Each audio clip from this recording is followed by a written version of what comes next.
All right, so we're broadcasting just because we're late, but we're not starting yet. I'm still having to set up the overlay, so people watching it's going to be kind of funky for a few minutes while I set this up.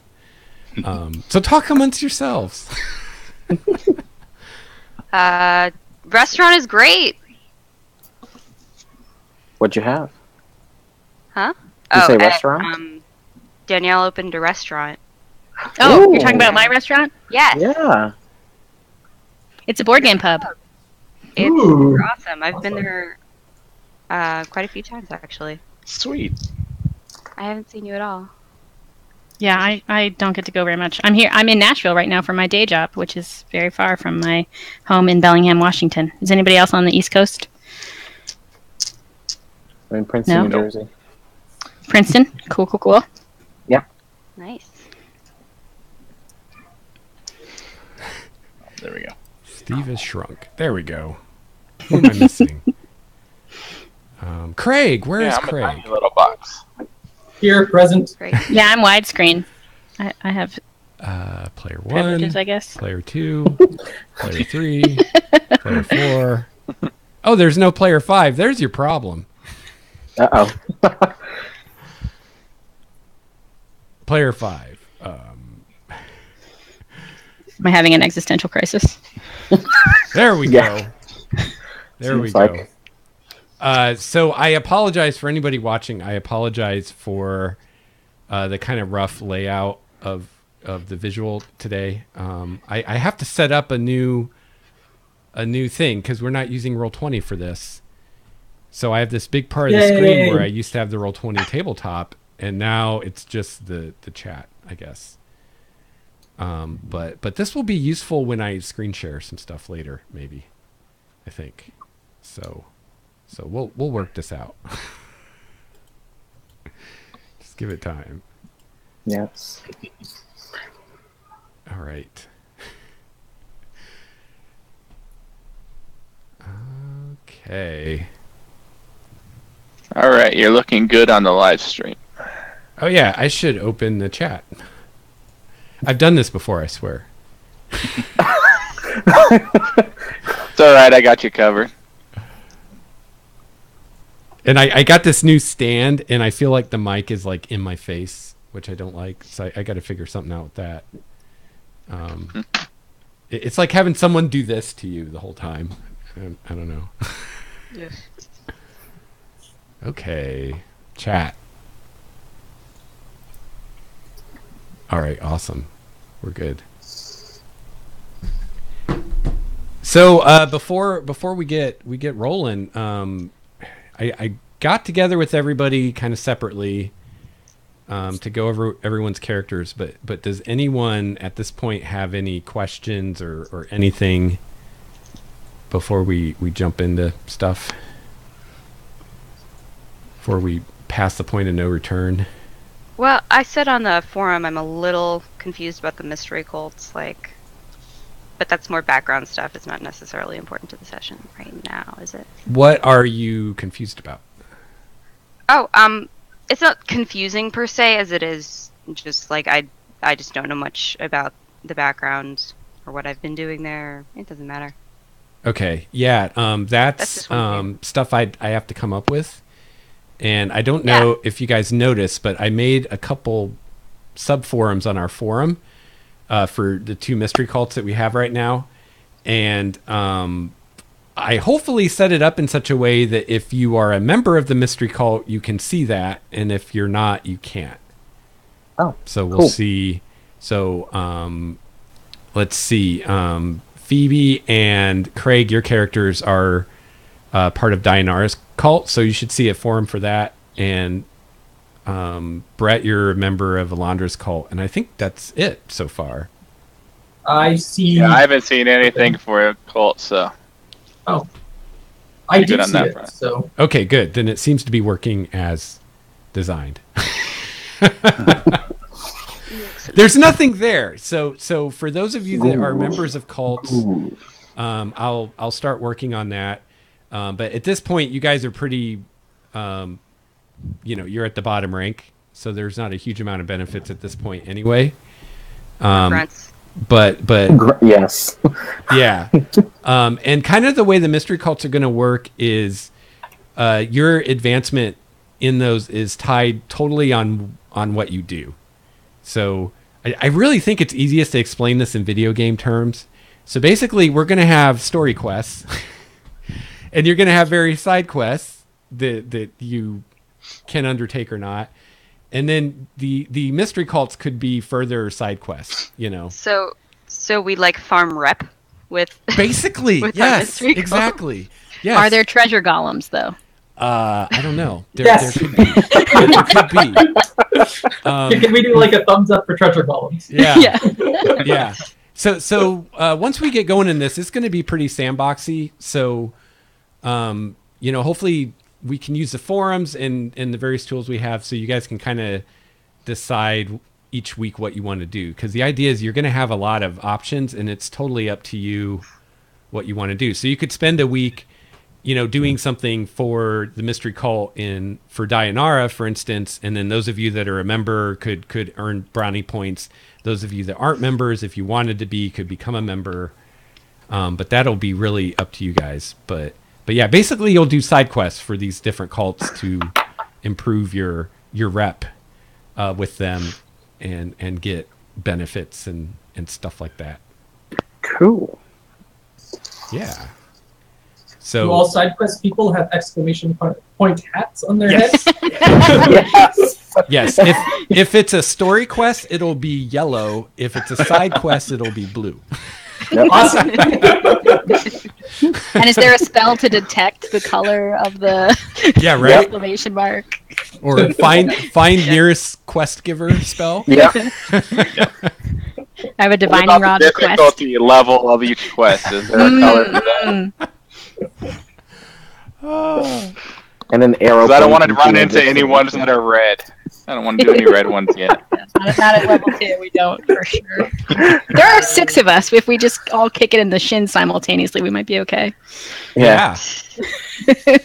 Or they might sneeze on us and then we're down. That's true. That's true. It'd be a great thing to put on this main frame that I have here is a nice, pretty map. Too bad I don't have one. I have a really ugly map I could show, but I'm not going to do that because it'd be embarrassing. Theater of the mind. Yes.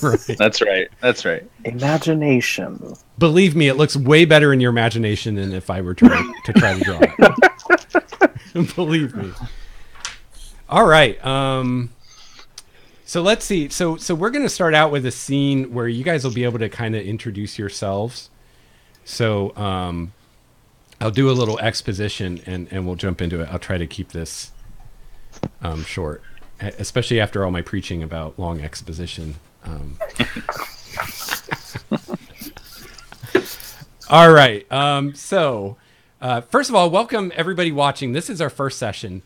So we've all gotten together individually to kind of work on the characters, and I'm going to be releasing those videos in the next week or so. But this is our first session, everybody together. So if you're watching, you're here on the ground floor, and we'll let everybody introduce themselves in just a minute. We're starting out in the city of Elandria in the world of Primordia. And it has been 5 years since the breaking of the world began. And this was a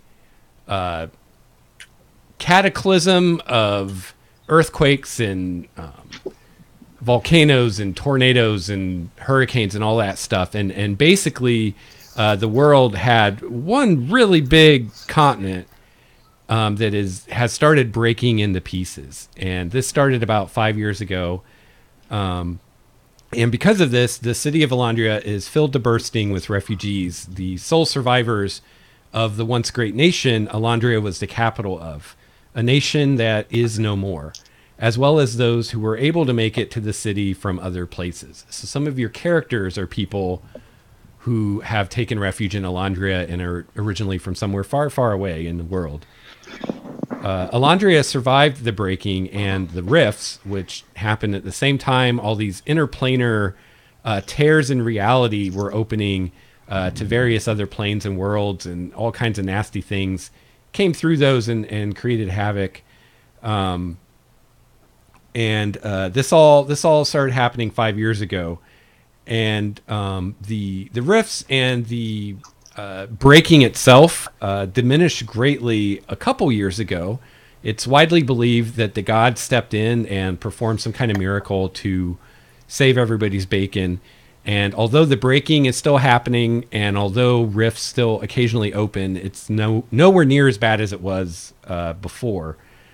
So Elandria is one of the few cities, one of the few places of civilization in the world that have survived. And the reason it survived is because it's protected by a magical bubble known as the Hand of Elandria. And Elandria is one of the gods. She's the goddess of wisdom and knowledge, civilization, history, things like that. She's also the patron deity of Elandria. And some people believe she built the city long ago, thousands of years ago.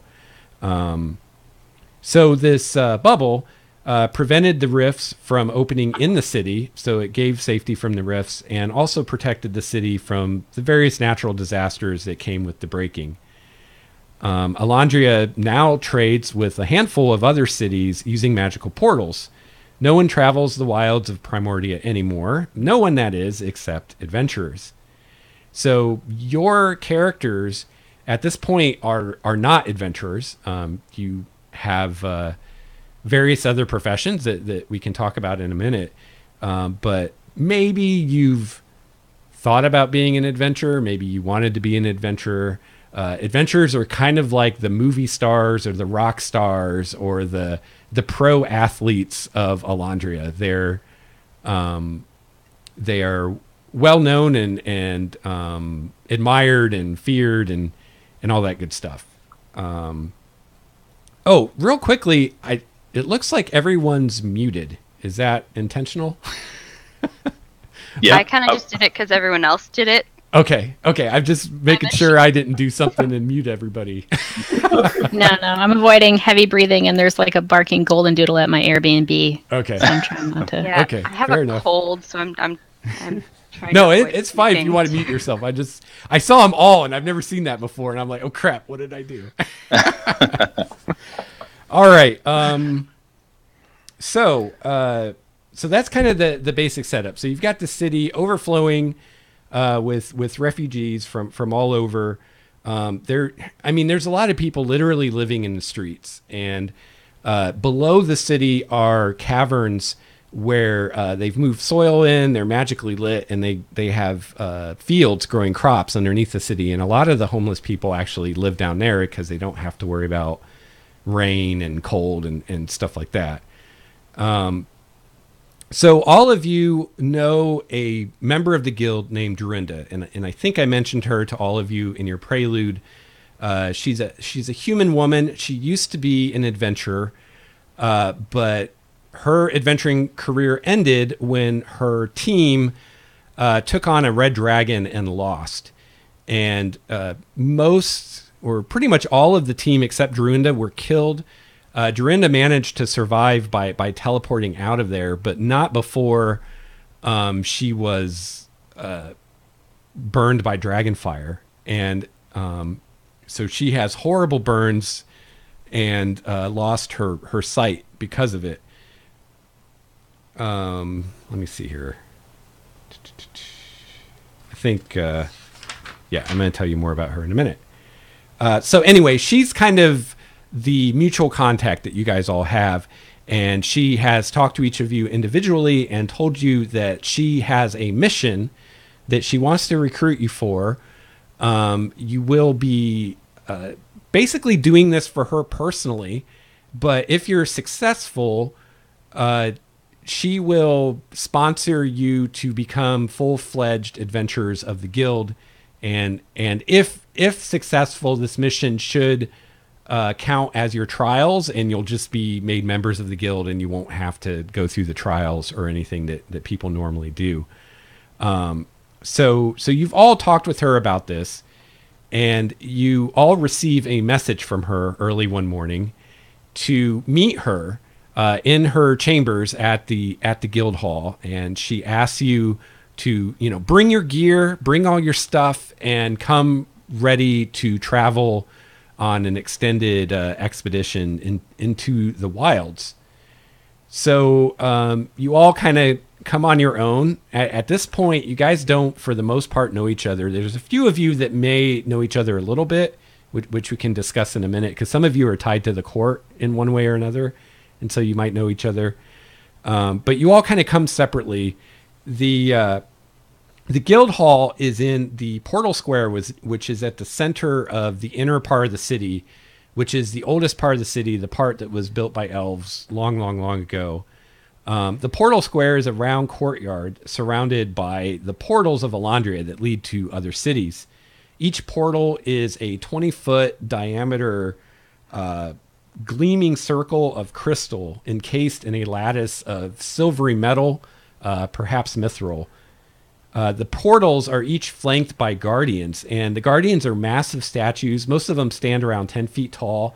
And as people have lived in the city for a while, you know that these are all magical statues that can animate when needed to protect the portals in the cities. One of them, which you know is a relatively new addition, is an 8-foot statue of a made of crystal of a winged elf. The rest of them are not quite as unusual as that one. So these portals lead to Elandria's various trading partners. Among them, there's one that leads to the human city of Null, which is located in a region where magic doesn't function and is known for its gladiatorial arenas. And there's also a portal to the high elf city of Faelil, far to the east, as well as other places.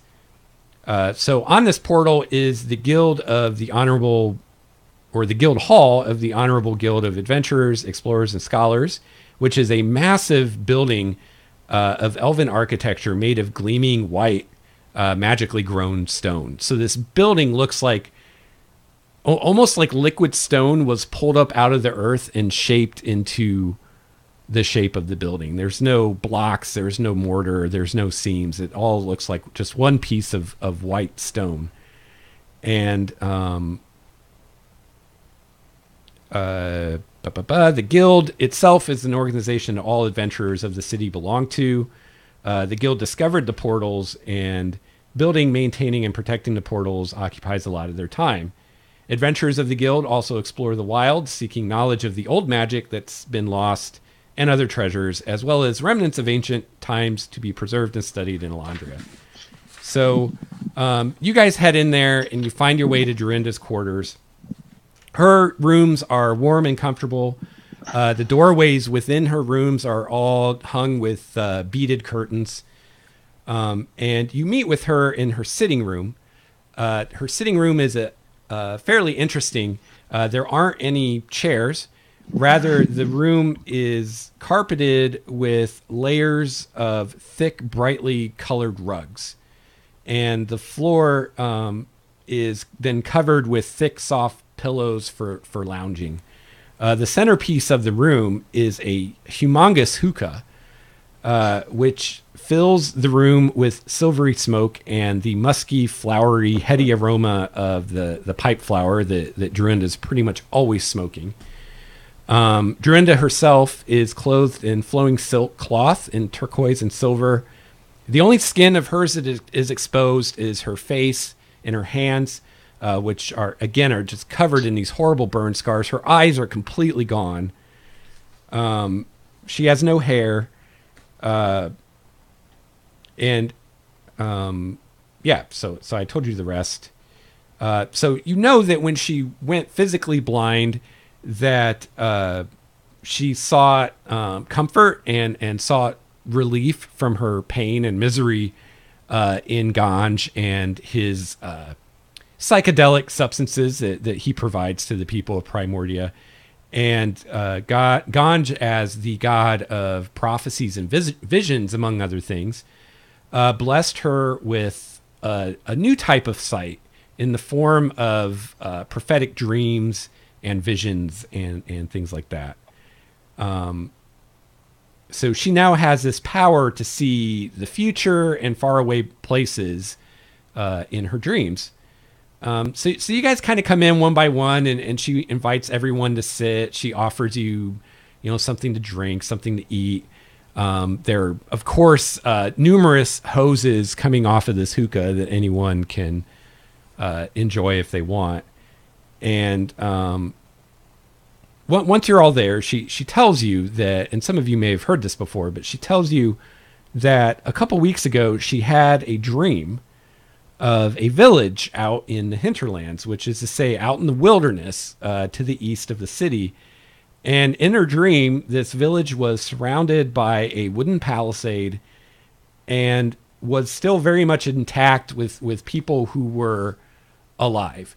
And she believes that what she was seeing is something real. That this village is out there and exists. So Dorinda is an advisor to the Queen of Elandria, and she told the Queen of her vision, and the Queen was intrigued by it, but almost unanimously her advisors. I'm getting echo or something from somebody. It looks like Emmanuel's in twice. What is going on?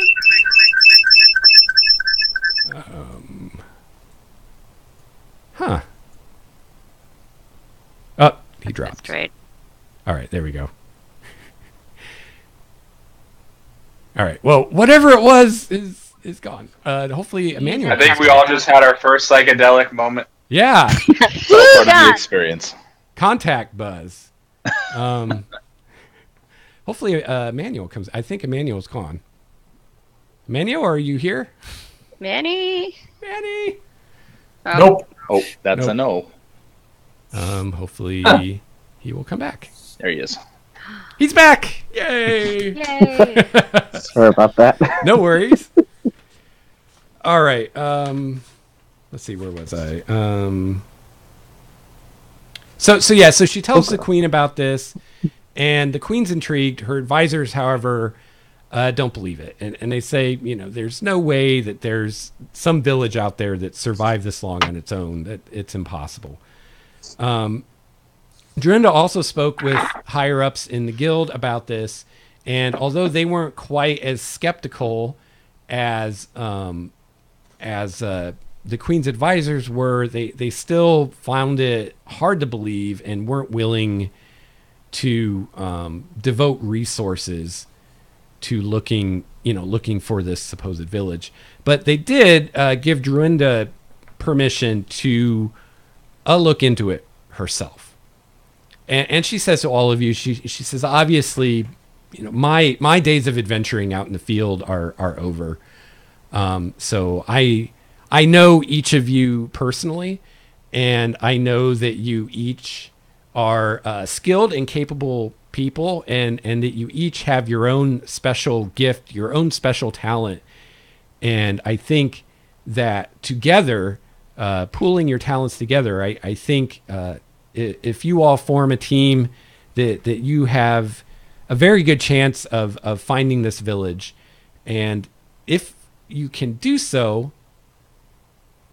this could be very important to the city, because right now the only way that we know that anyone has been able to survive the breaking and the rifts has been through one of these ancient bubbles, which only a few of the older cities have. There's no way a village would have one of these magical bubbles. So if this village is out there somewhere, somehow they've survived, and we need to find out how. If we can, maybe it's something we can use for the city, or maybe it's something we could use so that we could start to reestablish colonies and outposts where we can start moving people to and start producing more food for everyone. So that's what I've called you here for, and I hope that you will agree to do this. If you can find this village, I will sponsor your membership in the guild, which I'm sure you know has all kinds of privileges and perks that come with it, above and beyond being rich and famous and powerful, which, you know, who turned that down, right? She kind of laughs and she says, you know, normally you have to undergo trials to join the guild and prove your worthiness. However, I have some connections and some people that owe me favors, and if you succeed in this, I'm confident that I can sponsor you as members, and you can bypass the trials, and basically the guild will consider this your trial. So what do you say?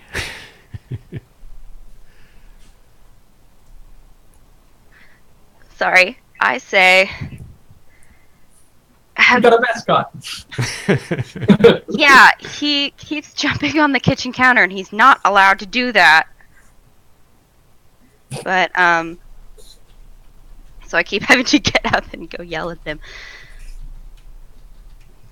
I ask, did you see any furbolgs in your vision? I'm sorry, I did not see any furbolgs. I saw only humans in the village. I just kind of look at my feet, disappointed, and I'm sorry. I dropped my human disguise, and suddenly I am 7'3" and blue. Your question makes much more sense now. Thank you. So I'm very confused. Phoebe, go ahead. Context is a beautiful thing. And we'll just kind of do this as each person speaks for the first time. Go ahead and give us a kind of description of what your character looks like, what people see, and what they might know about you, if anything. Well, when I walked into the room, I was a human with red hair and brown eyes, just very, very simply dressed. And kind of a very threadbare tunic and breeches. I'm holding a very fancy-looking staff, though. It looks like an oak tree, in a way. But when I dropped my disguise self spell, I became 7'3" with large pointed ears, blue skin, and sort of a more animalistic features, I suppose. Hair got a little more wild and stuff. Yeah, I don't know how to... Still red hair, still brown eyes, but a furbolg. Awesome. That's all I got. You got All a name? right. Oh, I mean, you can call me whatever you want, but I've been going by Bryn. My culture doesn't really do names. It's interesting and somewhat confusing. How does your culture speak to each other and not get confused on who they're talking to? Well, I mean, it's not that hard. You know, when I was living with my tribe, they just call me, like, you know, Red Braids or Half Ear's daughter, because my dad, you know, half his ear was gone from a hunting accident, so that was... Oh, it's not hard. I mean, when I was a little kid and, you know, I was nose picker for a week, that wasn't that great, but everybody knew who they were talking about. Interesting. I take it on notepad and start jotting down notes. Craig, you want to describe your character for us? Sure, I'm a human, male, elderly, probably look to be in my, I don't know, late 50s or 60s or so. Sort of long, grayish white hair and unkempt beard. Yeah, I'm dressed in sort of gray and brown, sort of leather and that sort of idea. Sort of standard, pretty boring clothes, I guess. I have, beside me, I have a fancy-looking bow that's never too far from me. I've got I have a notepad in one hand and a quill that I'm sort of taking notes on, and I introduce myself as Quincy Braxton, and look around the group with an air of them expecting to know who I am, and a disappointment when nobody does. Yeah, that's sort of me. Awesome. Danielle, you spoke up. Do you want to tell us a little bit about your character? Yes. So my character is a fire genasi. So she has very red skin. She has black hair, but it's highlighted with fire, so literal flame. So it's pretty interesting and fun. She actually projects warmth. So if you are near her, you will feel physically warm. She's muscular or strong looking, but she's wearing kind of wizard garb, so it's kind of contradictory. She's a stout looking wizard. She has many kind of hollowed out gourds with corks in them and kind of attached all about, and she has a big kind of growler strapped to her back that she carries everywhere. It's actually got like a sling on it, so the growler is kind of her defining thing. You may recognize a logo on the actual containers. Her family is a brewing family in the city, the Pharisees. So if you are a heavy drinker, you may recognize the ale that my family produces. She, in terms of parallel with our human experience, she's kind of Middle Eastern in appearance and voice. So I'm gonna try to do a slight Middle Eastern accent without trying to be racist or weird. If it gets too weird, I'll just be my normal self. So you could just flag it if it's too awful. I apologize. I'm just trying something out. It can't be as bad as my accent. So yeah. Awesome. Thanks. Yeah, and I think I probably told all you guys this before, but Elandria is a very diverse city because it has a long history of trading all over the world. So with the exception of maybe like half orcs and tieflings, like people don't really blink at seeing someone from some strange faraway place. And even tieflings and half orcs, I mean, once people know them, it's fine. So yeah, who wants to go next? Let's just go through everybody while we're doing this.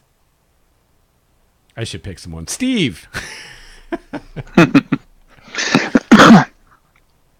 All right, off in the corner, just kind of taking this all in and studying each individual, sizing them up, so to speak. Guy in the corner has bronze skin with a slight tint of gray to it, dark red piercing eyes, long white hair all the way down to his lower back, bright purple clothes, a big old musketeer hat that is also bright purple with different color feathers sticking out of the back, sipping on a little bit of whiskey while he's watching everybody. Gives a slight nod to the palace guard as he recognizes and knows him a little bit from performing in the court very often. Awesome. Let's see. Brett. Yes. I'm standing kind of back against the wall, kind of behind everybody. Are we? Quick question. Yes. Are we with all of our gear right now, or? Yeah, you were asked to bring everything you'd need for an expedition with you. Okay. I am a palace guard. I'm a member of the Queen's Guard, and very tall, wide-shouldered, wearing kind of a darker travel tabard with chainmail underneath. On my back is a shield that I carry with me everywhere. My head is currently covered with a kind of a hooded cowl. Just trying to keep my face in a little bit of shadow. Nothing suspicious or anything. Just kind of like trying to keep a low profile. Standing very quiet, very still, not quite at attention, and just kind of looking around. I nod to the man in the giant hat, and to Dorinda, I say in kind of a what would be for us kind of a Slavic accent. I say, how many of us will we be traveling with then?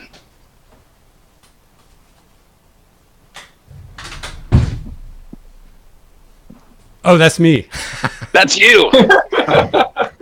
I just realized I don't have my index cards. I'm sorry. What did you ask her? I don't remember now. Something about how How many people we're traveling with? How many people will we travel with? She says, assuming everyone here agrees, the six of you that are here. How many did you see in the village? Oh, I don't know. I didn't take a count. I mean, it was a pretty small village. I would guess maybe a couple dozen families. I don't know. I will go then. Good. That's good to hear. As a member of the guild, we get access to the outside, right? Yes. I'm in. Okay, that was easy. Emmanuel or Manny, do you want to tell us about your character?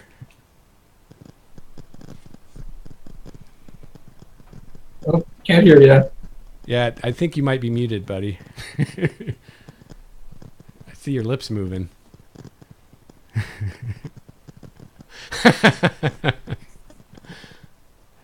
Oh, technical difficulties. You gotta love it. So fun. Yeah, I still don't hear you. He's frozen to me. I see his video moving, but I don't hear anything. I do too. I can see his lips moving, but I don't hear anything coming out. His character is mute the whole campaign. He has He's very a character. Do you know sign language?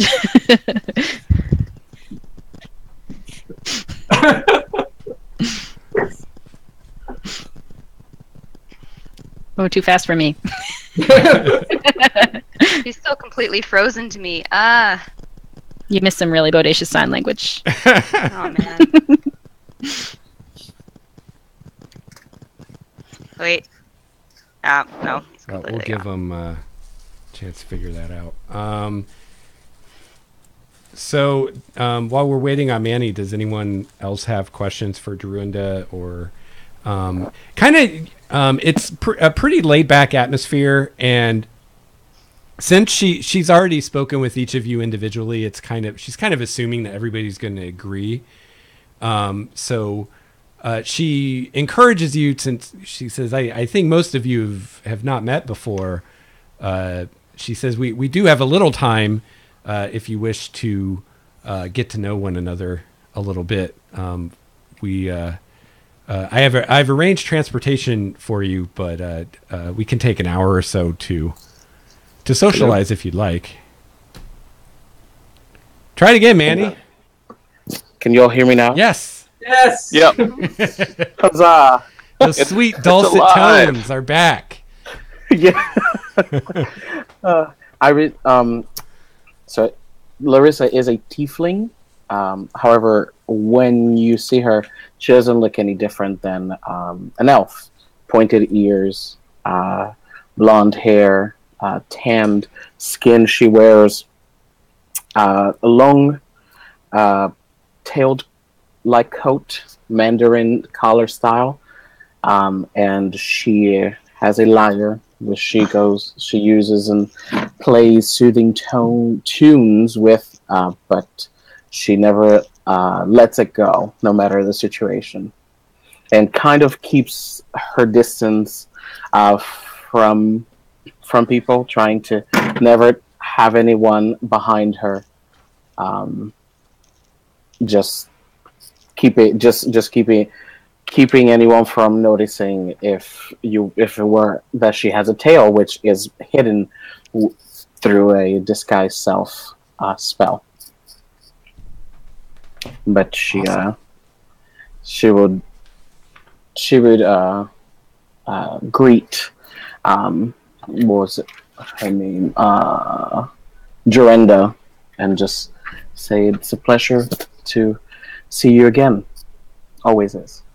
Likewise. Always a pleasure.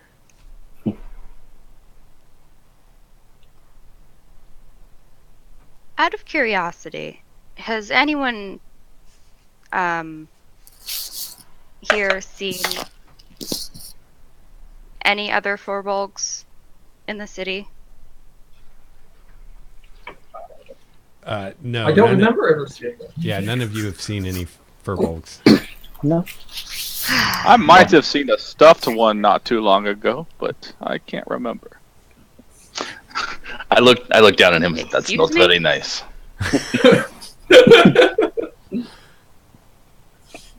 And I guess as an added note, if you spend any time at court, you may have heard Larissa's playing, as she is sort of a courtier, her background, and she spent some time at court just kind of entertaining there for anyone who's a noble or anyone who's spent any time at court. Do you have Do I a recognize rivalry? her then? She tends to not she's not a competition kind of person. It's more of a background musician.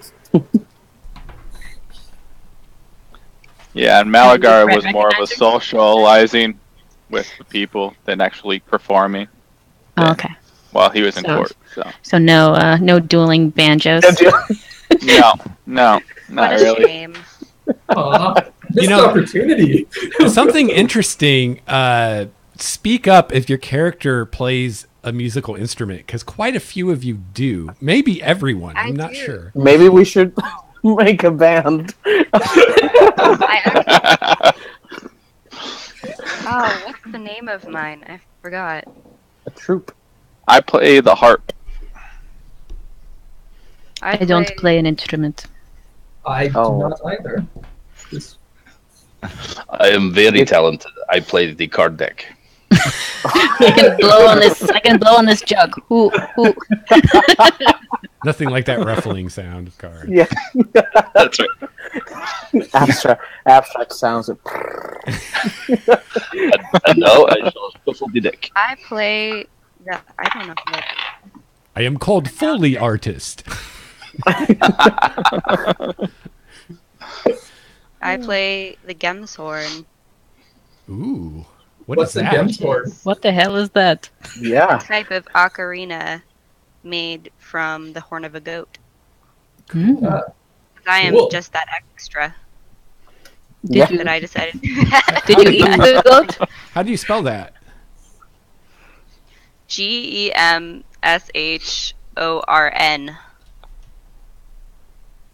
GEMSHORN. Oh. Nice. I'm finding an image. Yeah. Oh. Sexy. Sexy goat horn. No judgment. No Well, judgment. Yeah. well, while half of us perform, the other half can be collecting. That's right. I'm not very good at it. Don't get me wrong. I'm proficient, but We do have somebody with a very large hat at the very least. That'll be helpful. And flamboyant. Yes. Passing that hat around will like quite a good amount of money. So, what? I turn to Darunda and say, anytime there's a chance to learn something new, of course I'm willing to be there. Excellent, she says. Well, I think there will be many opportunities to see and learn new things. Perfect. The world needs more knowledge. I think agree. I've met you before, haven't I? Yes, I think we have met. I can't recall where. Would we, quick DM question, would we Yeah. be open about our mystery cults, or? Probably not with people you don't know very Just well. met. Yeah. Yeah, today. Phoebe, you would know that Craig's character is actually a member of the same cult as you. You guys have probably seen each other during meetings or rituals or ceremonies before. Went through orientation class together. Yeah. Yeah, but you, the mystery cults are very secretive. So I mean, once you guys are fast friends or whatever, then it might be different. But right now, you probably wouldn't discuss it in front of outsiders. Ah, all right. Good to know. I don't say that then. So I found a picture of Phoebe's horn, or an Yes. example of one. So That's a cool looking horn. yeah. Yeah. I like it. Yeah.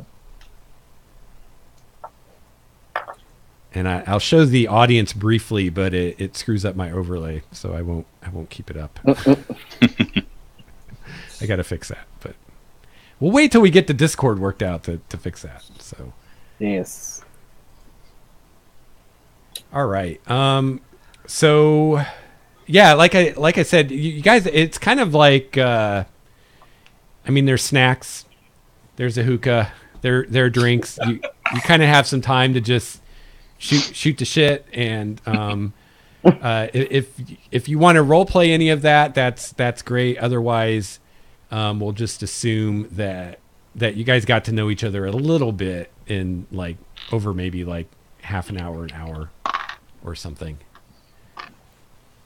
and then we'll move on. Laris is always trying to bat away any smoke that comes her way. Did you actually see a stuffed furbolg?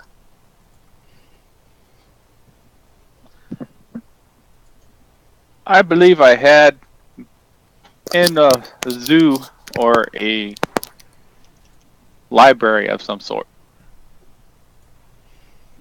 That must have been painful. Please. Believe it had a lot of different animals on display, but that would have been back in. We're not. Did you name the dark elf, the night elf city, Lex? No, not yet. I have not. Okay, I would say the name of that city. This is where I saw it. Okay. That is truly disgusting. We're not animals. Well, I mean, technically we are, but so are you, and so we're am I. all animals. Yeah. Yeah, Yeah. I don't think the surface night elves would have something like that. That'd be more like what the Underdark dark elves would do. Yeah. So maybe your dad told you a story from an Underdark city he visited at some point. And somehow you just labeled it as the the other city. City in the city. Yeah. Spreading the rumors. I would Well, I like am to a know- bard, so I do fabricate. So Yep. There you go. I lean down towards Bryn, and with just enough voice for for Malagar to hear. I say, "Don't worry, I've seen stuff drow."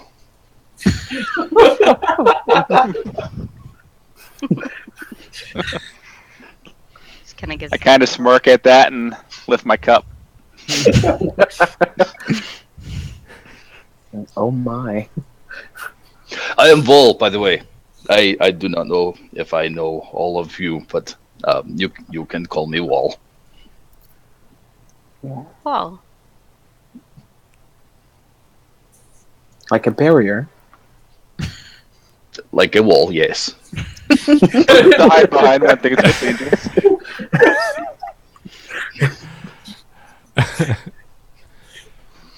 Every caravan needs a wall. That makes sense.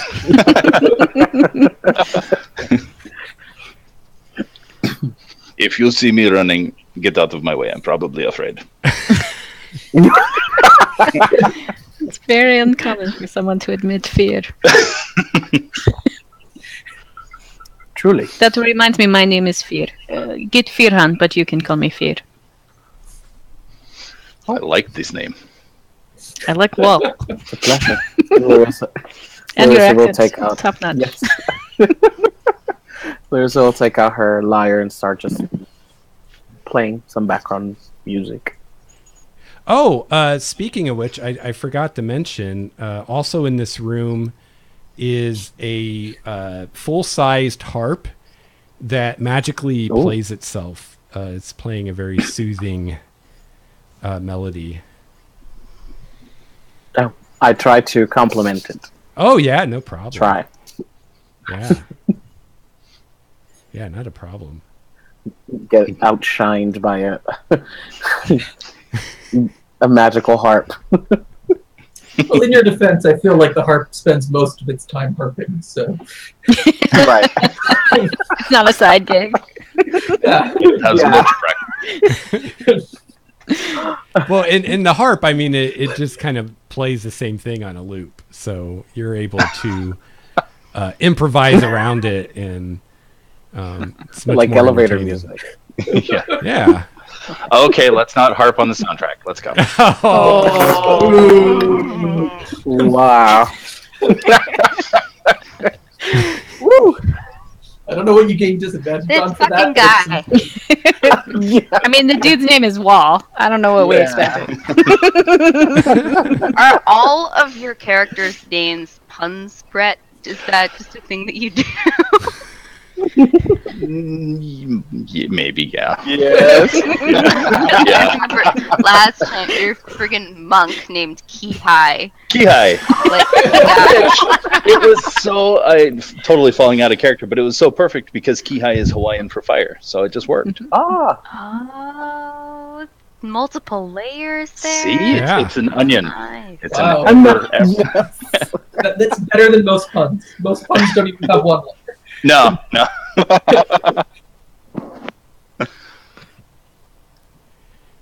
You guys aren't seeing me anymore, are you? Nope. No. Just your hat. Nope. Your Indiana Jones hat. It's, Yeah, it's when a I pretty awesome hat. yeah Invisible. yeah when I tried to share an image, it screwed everything up, which is discouraging because I have more images I want to share. Can you show other image? Can I what? Can you try showing a separate image, like anything, just to see if it works? Well, I can show you an image, but now my camera isn't working. Did you try restarting the camera on Hangouts? Just clicking the button again by the end call. Yeah. Well, see, the problem is I'm using two different cameras, Oh, and somehow and it's not letting me switch cameras during the thing for some reason. Here, let me try it here. How's Hangouts gotten worse over time? Well, it's really because I'm using not great. I'm using software to stream, and I'm using two different webcams, so it's kind of monkey rigged anyway.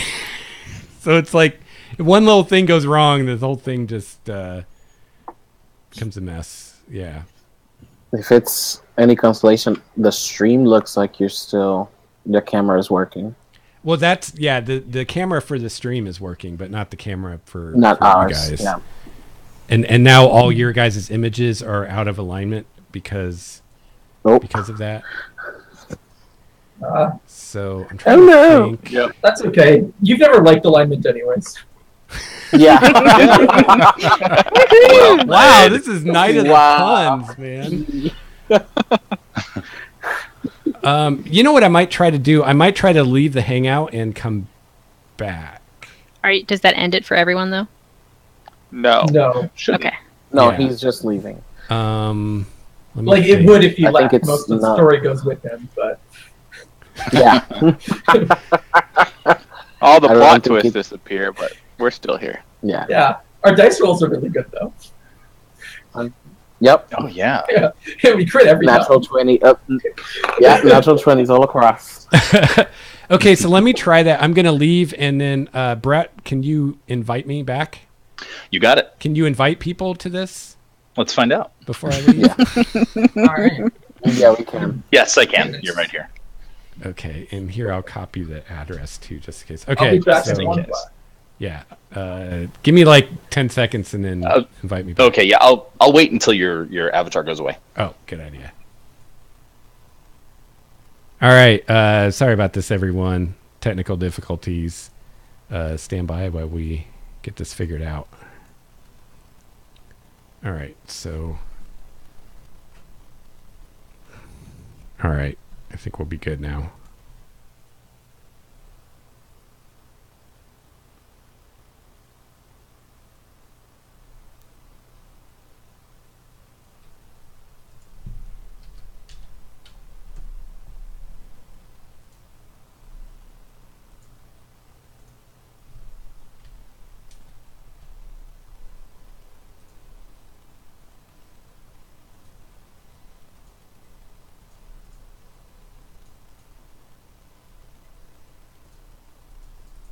Fuck. Damn it, it's not working.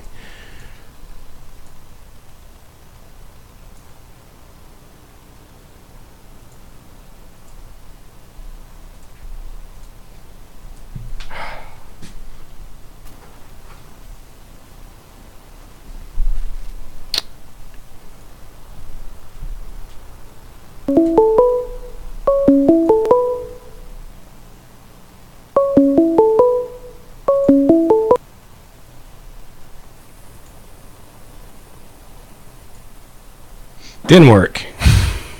No. Oh, no. Rip. That's all right. You guys just won't be able to see me, I guess. Whatever. Fine. Maybe we can see the delayed picture on the... Yeah. Live stream. I have the Um, live stream open right now. It doesn't appear to be Yeah. showing Working. much. Yeah. Not to bust your bubble. Yeah, you know what I'll do? I'll just stop the live stream and restart it. That'll solve everything. I'm confused. It's the moonshine. Yeah. All right. Sorry, everybody watching. We're having some technical difficulties, but we're getting it sorted. There we go. All right. So now just get the players back. There we go. There's Steve. There's Phoebe. There's Manny.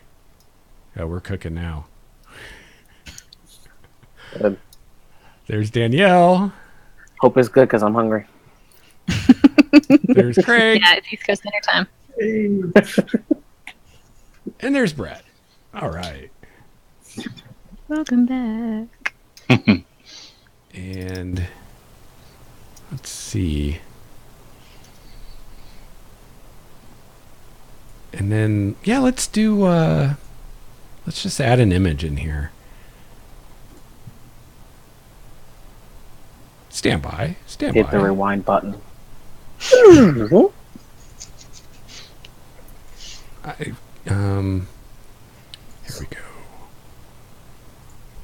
So let's add this guy. Yeah. There. Now people can look at Phoebe's horn. They'll be like, what is with this horn? I don't... Come into the second stream. Just like, All right, there we go. I Thought I came here to watch D&D, but all I see is musical instruments. yeah. How many bards does it take to change a light bulb? Yes, I apologize with all the issues. We'll get it sorted. It's always like this at the beginning of a campaign when you're streaming, or at least it is when I do it. Yeah. All right. So does anyone have anything they want to say to any of the other characters? If so, now's a great time. If not, we'll move on. So go. Oh, we started a brawl while you were gone. Big old bar fight. That's how all good D&D adventures start. Of course, The you're harp not in a one. bar, but that's all right. The harp one. Wall picked up the table, took out the bartender. Yeah, it was nasty. The heart. Hey, don't mess with that harp, man. That's right. It'll mess you up.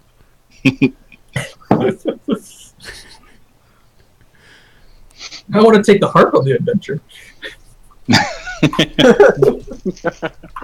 We are. I have a mini harp. That's what I run Great. around and dance with. All right, we'll just send you in ahead of everything else every time. Good standard operating procedure. Yeah. Yes. Harps in the front. My character's so oblivious to everything he would. I have like zero perception, so That's okay. My perception is off the chain. I will be dancing and singing everywhere we go. So Oh my gosh. Be like, oh, don't go. Oh, that was poison ivy. Speaking of which, Yeah. when do we get to go outside?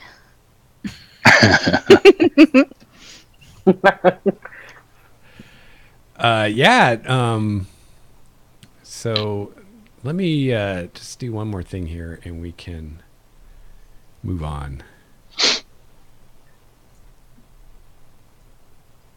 I figured out a way to do the screen share, I think. We'll see. So, Jorinda, just to confirm our mission or goal here, we're to head into the hinterlands, find a village that you've seen in a vision, learn everything we can about said place, and report back to you. She says yes. That's it in a nutshell. I do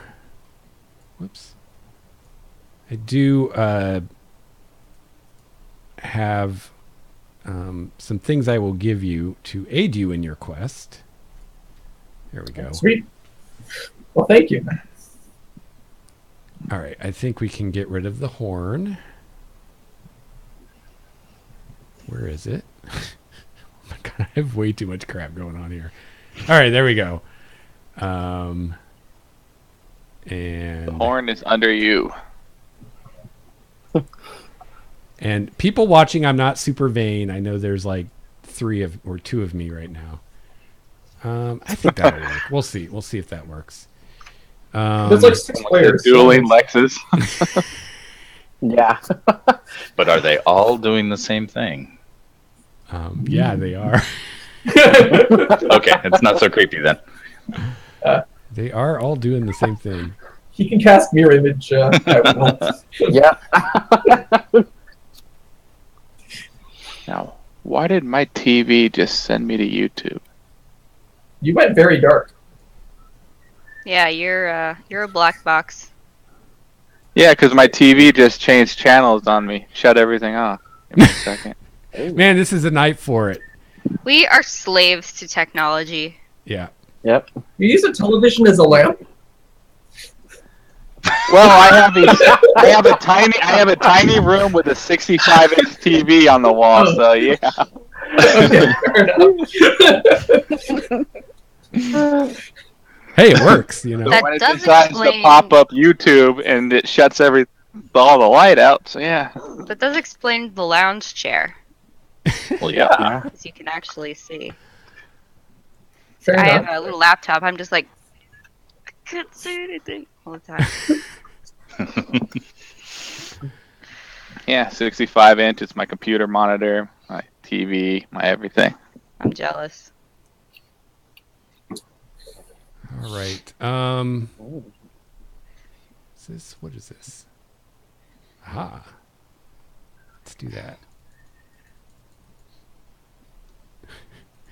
People watching are like, what is he doing? He's trying to like make this not look so crappy. This is some absolutely riveting YouTubing. I know, right? Yeah. So terrible. Your viewership's People going are through on the the roof. edge of their seat, Yes. biting nails, stuffing popcorn into their mouths. Can happen next? How many Lexes will there be? Yeah, right. Too many. All right. So, yes. So you're asking for more details. Let's see. Who have we got here? We've got. I think it's gonna be Bryn. Yes. Bryn, she hands you something. Stand by as I grab a book. She hands you a magical item. Presents. It is a smooth stone. Seems to be of malachite, which is a like a green stone with darker green kind of striations through it. And it's this round, smooth stone, and it has kind of a spiral carved into it.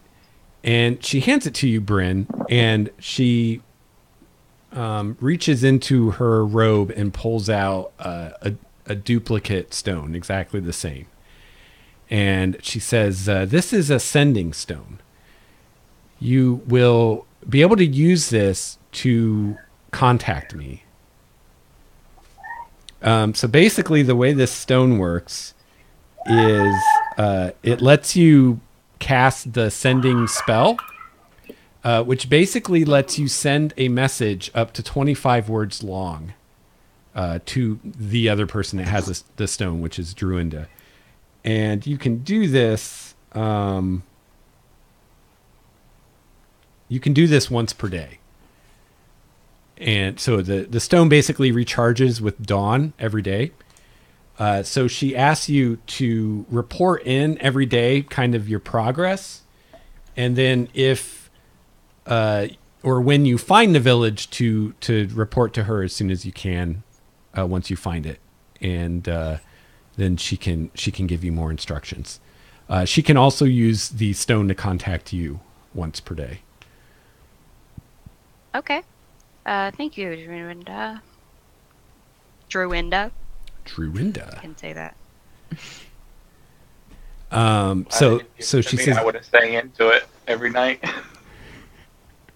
yeah, What? I was like, who is the one she'd want to talk to the most? So I figured it would be Phoebe's character. But we'll see. Maybe she'll live to regret that. I don't know.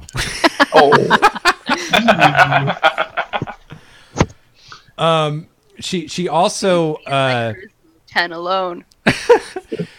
so she gives the party the sending stone, gives it to Bryn to hold on to, and she also gives each of you some supplies, kind of a bundle.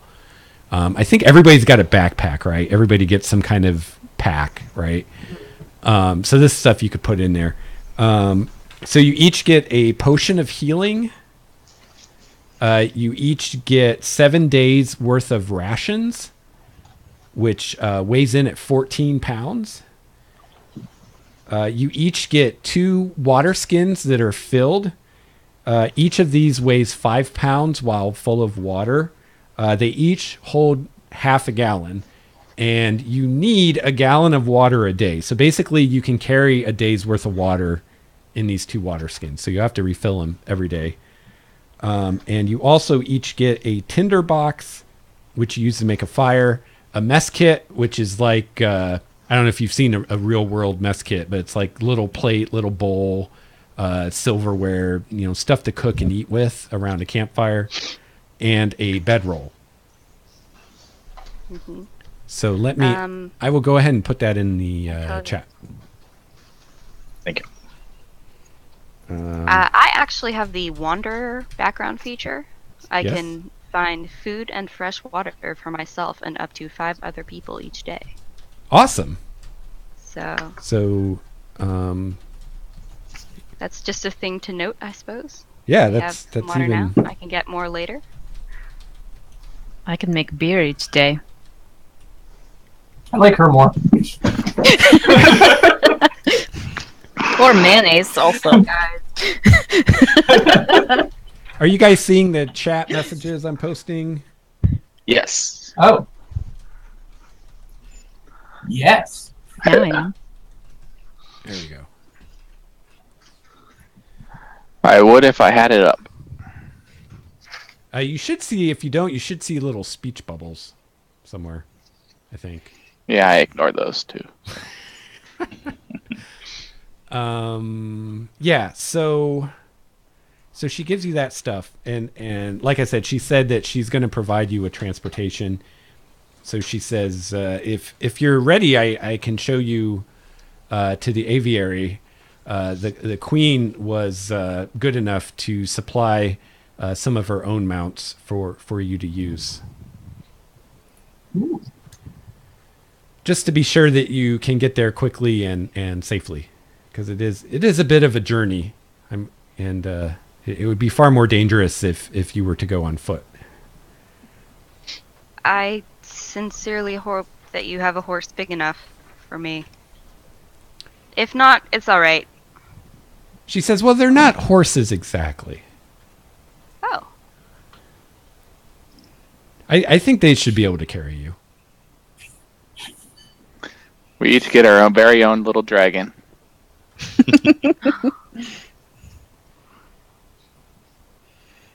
All right. Are you still in By all human means. form, Bren? no, I'm Furbolg. Oh, okay. Right now. Full Furbolg. Furbolgs yeah. are pretty rare, right? What? Furbolgs are pretty rare, right? Yes. Yeah, Furbolgs basically live secluded. They don't really interact with other society except for the occasional, like, wood elf settlement. I mean, I haven't found any in the city. Yeah, she's probably the only No. Furbolg any of you have ever met, so they're pretty rare. Hence the This guy's so. Yeah. And they're very reclusive. not because we're scary, but because staring gets old. Yeah. Yeah. Yeah, right. Fair enough. And you're perceptive enough to notice me kind of taking notes about you? Well, I have a passive perception of. Hold on. I have a passive perception of 15. Nice. So Oh yeah, you know what? She That's shall be our that's something I eyes. would Yeah, you definitely saw. like to know. My stealth was a 9, my friend. Yeah, let's Like drawing a review in my notebook. Brett, what's your passive perception? That is an excellent question. you're drawing me, or Yeah, 11. I'm 11. I'm intrigued by you. I just give you a little bit of an eyebrow, but don't say anything. And my attitude about it is like enthusiastic, and I hope it feels charming to you, but it may not. It's up to you how you feel about it. That you are being But drawn. I'm like very excited about a new thing. Craig, what's your passive perception? Only 13. 13. Danielle? Only 11. Manny? 11. 11. Phoebe? 15. My passive? Yeah. 15. And Steve? 10. 10. All right. Yep. Also, while we're doing the bookkeeping, everybody roll initiative for me. I like to do this at the beginning. Oh dear. Ooh, dice roll. Like I said, I have zero perception. And I'll just call for these in order of my things here. Danielle, 13. 13. Steve, Oh, really? 21. 21. Holy shit! Oh, Did you just natural 20? I did. Yeah. Awful early, Brett. Critical like- initiative. Sounds like You just wasted your That's 20. it. Totally. It's ones the rest of the night. Phoebe, yep. 21 as well. Actually, I rolled a natural 19. all right. What's your dex, Phoebe? My dex is 14. What's Plus your 2. dex, Steve? 16. All right, so Steve will be first. Manny, 5. 5. Craig, 18. 18. You guys are all over the map. Rolled a 2. On And Brett, what'd Yeah. you get? Mine's 20. I have no dexterity. 20 total. All But right. he did crit. That has to count for something. Critical. I have the dexterity of a wall. Oh my God! Here we go. Here we go. This is just the beginning, folks. We'll be here every week on Tuesday. Get your season Don't forget tickets to now. tip your waitress. Oh, Lex. Yes. Question about my staff, really fast. Yeah, Um, it's awesome. so it says I can cast Pass Without a Trace out of it. Yes, Is that once per day or just at will? that is at will. Awesome. Wow. Ooh. I think. Ooh, that is very nice. Now that I said that, let me look. I said that, and then I was like, "Wow, that sounds really good." Am I sure about that? No, I forget can only I make said mayonnaise anything. once a day. Yeah, it's at will. Nice. Danielle, I know you got the short stick when all it came day, to though. magic items, and I fully intend to come up with something else that it does. No, I chose the short Yeah, stick. yeah. It's not like you bridled me with it. I'm just gonna make mayonnaise all the damn time. Right, but you also chose much- something really flavorful, and I want to reward you for that. I just haven't been able to think of something. I thought of a lot of things for later, but Yeah, something yeah. right No, now, I haven't. I'm okay for now. I'm working on it. I wouldn't really think of mayonnaise as flavorful, but Yeah. Does anybody? It also makes pesto. I don't know. You can use it for a lubricant. Have you pinch. ever rubbed it all Yeah, over a that's tree? what and see what I was it thinking. does? I could like grease a whole hallway with my 2 gallons of mayonnaise. Yeah. Just like, are you sure? Where is your character from the Midwest? Like, Okay, we just need to think of a way of using mayonnaise in every encounter for 20 Yeah, levels. no, I don't even need help. Yes. I will find a way to use mayonnaise. Oh, my yes. Maybe she likes to pour some in her alcohol. You never know. ooh. If we do this I right, have seen weirder stuff. So When I was a kid, I got lice, and my mom made me sleep with mayonnaise in my hair. Yeah, So that's a thing. That was a thing. does that work, or is between- that just sort of teaching somebody a lesson? Like, Little column A, little column B. yeah. No, I think if we do this right, we can probably get like Heinz to sponsor Star Walker Studios by the time Yes. we're done here. Yes. Please. There we go. Melvin's mayonnaise. Brought to you by Best Foods. That could be a sponsor. Your chance of getting Miracle Yep. Whip is totally shot, though. Yeah, no, we don't make Miracle Whip. uh, Although I could imagine much more RP and funniness for Miracle Whip. All right. Anyway, back to the story. Sorry. Mhm. The audience is getting a bit of a spoiler right now as I set up some images. Ooh. So she since you guys seem to be done getting to know one another, she leads you out of her rooms, and you notice as she walks, she must spend a lot of time in this building because she seems to make her way fairly well, even though she can't see. She has like a or what do you call it? Like a little stick, that she uses to make sure there's nothing in front of her. But she seems to have the layout of this place pretty much memorized. And she leads you through the guild hall to the roof, actually. And on the roof, there is an aviary where the guild has its own mounts that they raise and use. But as she said, the queen actually provided some of her own, which are widely regarded as the finest mounts of this kind in the city that the royal family breeds. And I'm just getting these images set up here. So the queen's mother, the queen that passed some years ago, her mother had a fondness of a particular type of bird that's common in this area. It's a type of blue jay, actually. So if you live in Washington like me, you see these things all the time. If you're from elsewhere in the country, they're different. Like they're different than the blue jays we had in the Midwest. But since I don't want to share files with you because that made a big mess. If you go to our shared folder on Google Drive, there's now an images one, and there's a giant jay, and there's like 4 pictures of what they look like. But they're blue with kind of black heads, and they have kind of spiked hair. Stellar jay. Yeah, Stellar jays, Stellar's jay. Yeah, that's what they're called. So the queen's mother, the late queen, loved these birds, and in a effort to please her, I guess, one of the wizards of the court proceeded to create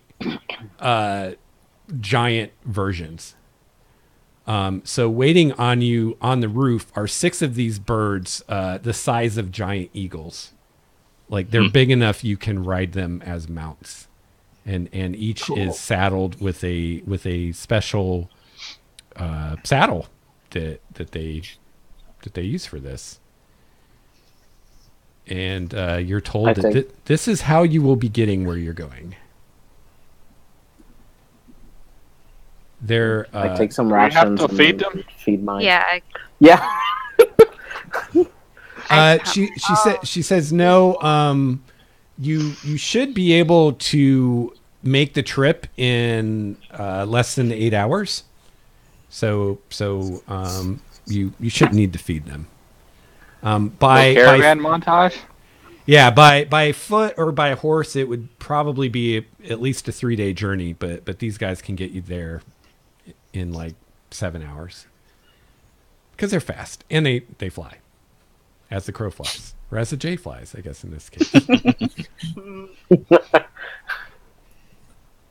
So yeah, probably none of you have been on one of these mounts before.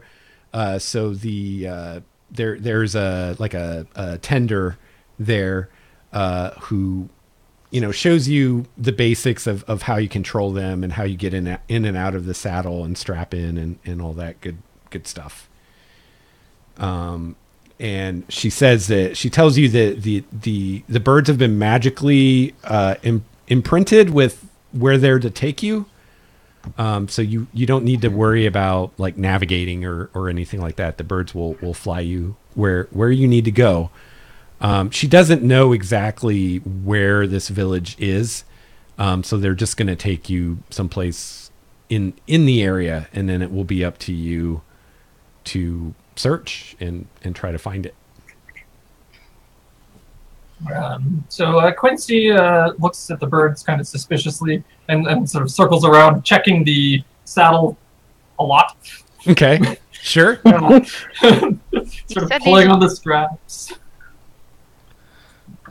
Okay. Malagar's excited. He just jumps right on and says, "Let's go." You said these have been magically altered. Are you asking Dorinda that or the keeper? Yeah. Well, either one. She says yes. The originals were magically altered, normal birds. But the wizard knew his stuff, and they actually breed them now. So he created the first pair, and then they've bred them. So the queen or the royal family breeds them, and then the guild and some of the noble houses do as well. Just pet it, speak, and say, "Well, I suppose that's not your fault." Little guy, big guy. Yeah, and the former queen chose them mainly because of their beauty and color. But since they've been using them, they found them in a lot of ways preferable to giant eagles, which is another mount that's commonly used because they're not nearly as aggressive. So they're easier for people who aren't highly trained bird riders to use. Because they're not as aggressive of predators as the giant eagles are. The giant eagles are a handful to control because they just want to go hunt. I use prestidigitation to make one of those gold name necklaces that just says Stellar. Nice. Stellar. The bird seems to like it. It kind of cocks its head to get a look at it, and it kind of fluffs its feathers and kind of raises the crest on its head and looks very proud. Just taking more notes about it. I pat the front of the bird. I say, "You are a good bird." And I climb up onto it. All right.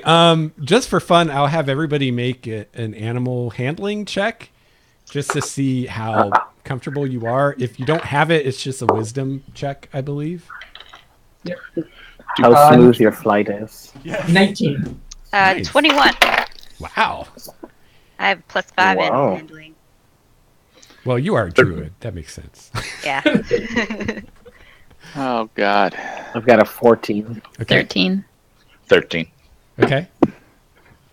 Mine does not like me. I got a 1 + 1, so 2. Yours does not say Stellar. So, turns around mid-flight. Starts pecking at me.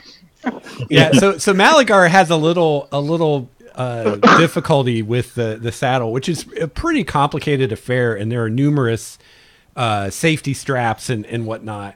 And so the keeper actually Wrinkling my clothes. That's why.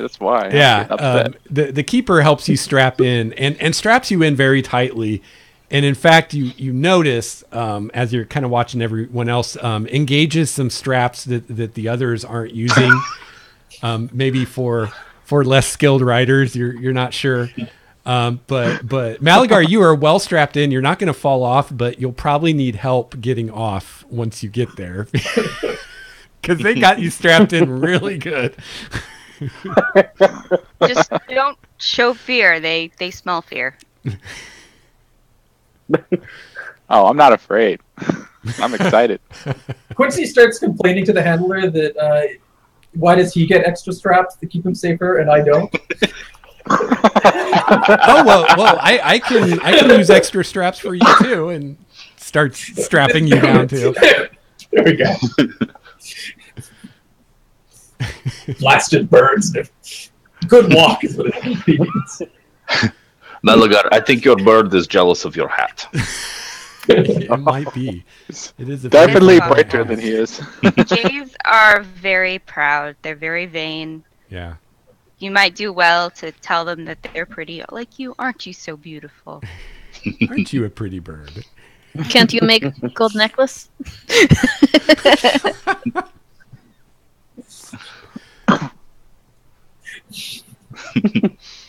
All right.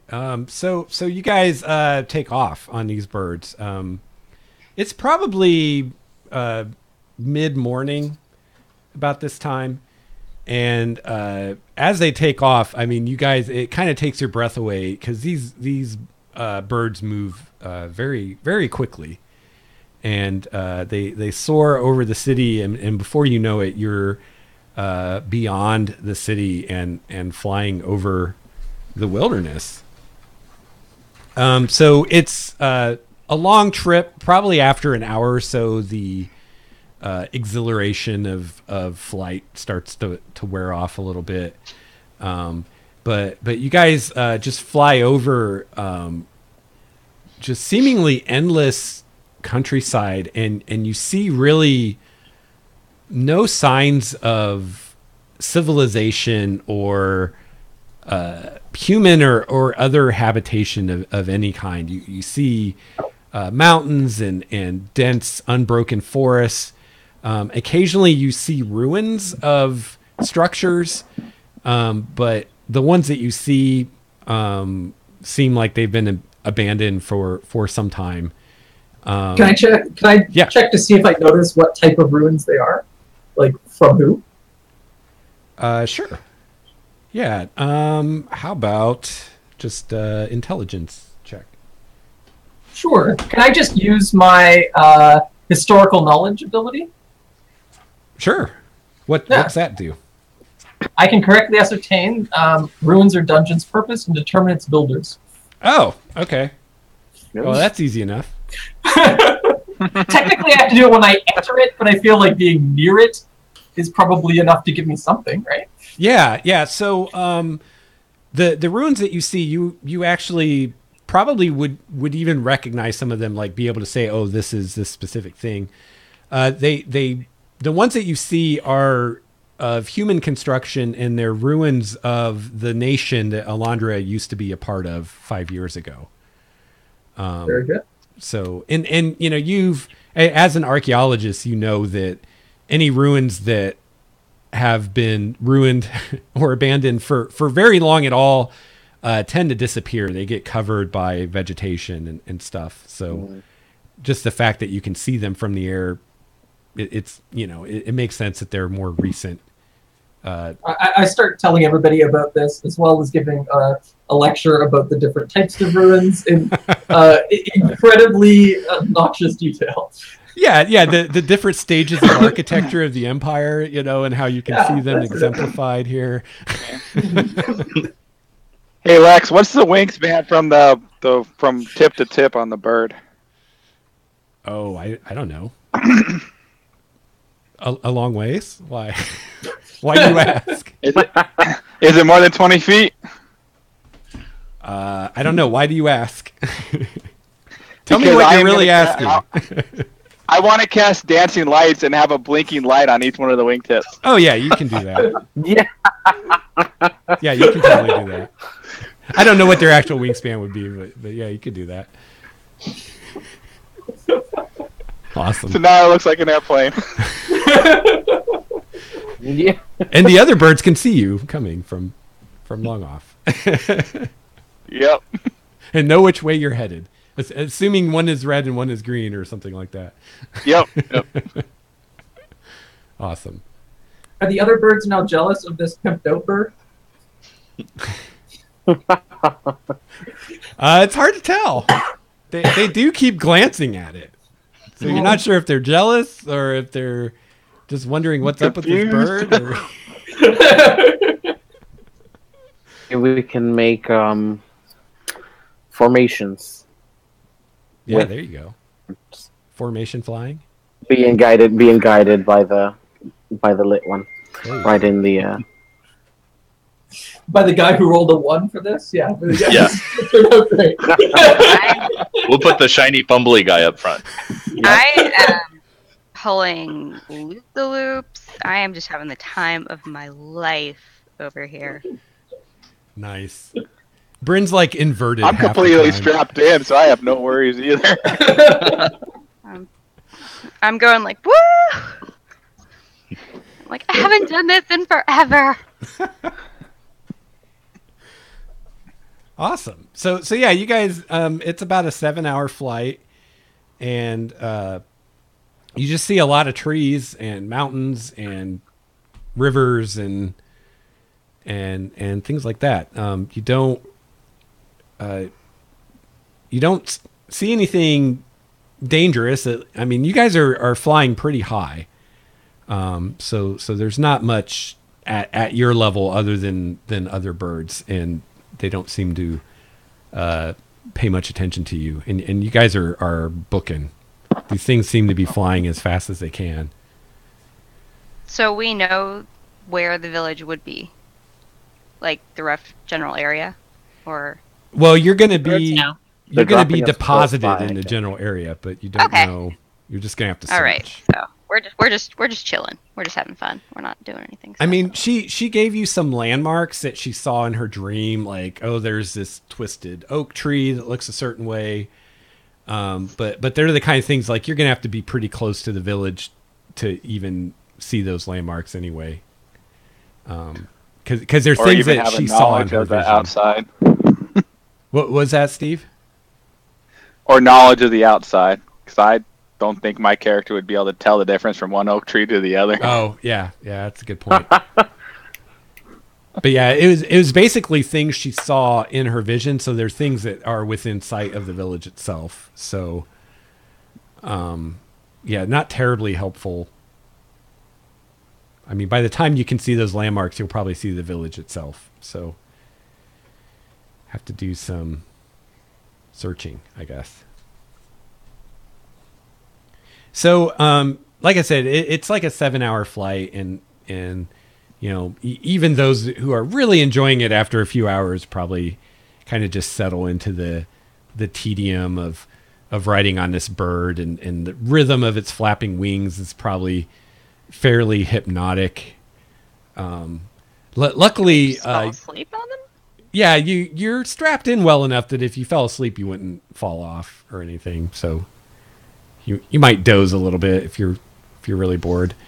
But a few hours, probably about 5 hours into your journey, as you're flying over forest, and you see Primordia has some truly massive trees, even bigger than our sequoia trees here on Earth. So every once in a while, you know, you have like the canopy, and then you'll have occasionally these trees that are just like head and shoulders taller than everything else.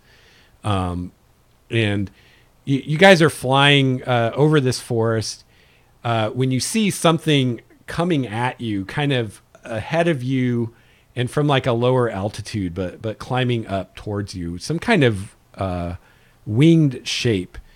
And as you get closer to it, you see that it is a very strange creature indeed. It does have wings, but as you get closer, you see that it isn't a bird at all. Hang on, let me find a picture so I can describe it better. It looks like almost like a lion or some other great cat with bat-like or dragon-like wings. As you get closer, you see its head. It has the face of a human man. He's got a long, gnarly beard with all kinds of like twigs and leaves in it, and he's also got a longer than normal tail for like what a lion would have. And you see at the end of the tail these wicked-looking spikes, almost like giant porcupine quills, sticking out of it. And it looks like a fearsome beast indeed. And as it swoops towards you, and you see this kind of human face it has, you see this disturbing level of intelligence in its eyes that you don't like. Have I encountered anything like it in my studies? Make an Arcana roll. 19. Oh wow, yeah. Yeah, I mean, it's a pretty distinctive creature. You know, it's called a Manticore. And, Danielle knew that. Ooh. yeah, they. No one really knows where they came from. If they were the result of some kind of magical experiment or created by some dark god or what. But they're wicked creatures. They kill for the fun of it. And they're almost never friendly unless you have some kind of advantage over them. Do we have an advantage? Well, I don't feel like Well, we you do. outnumber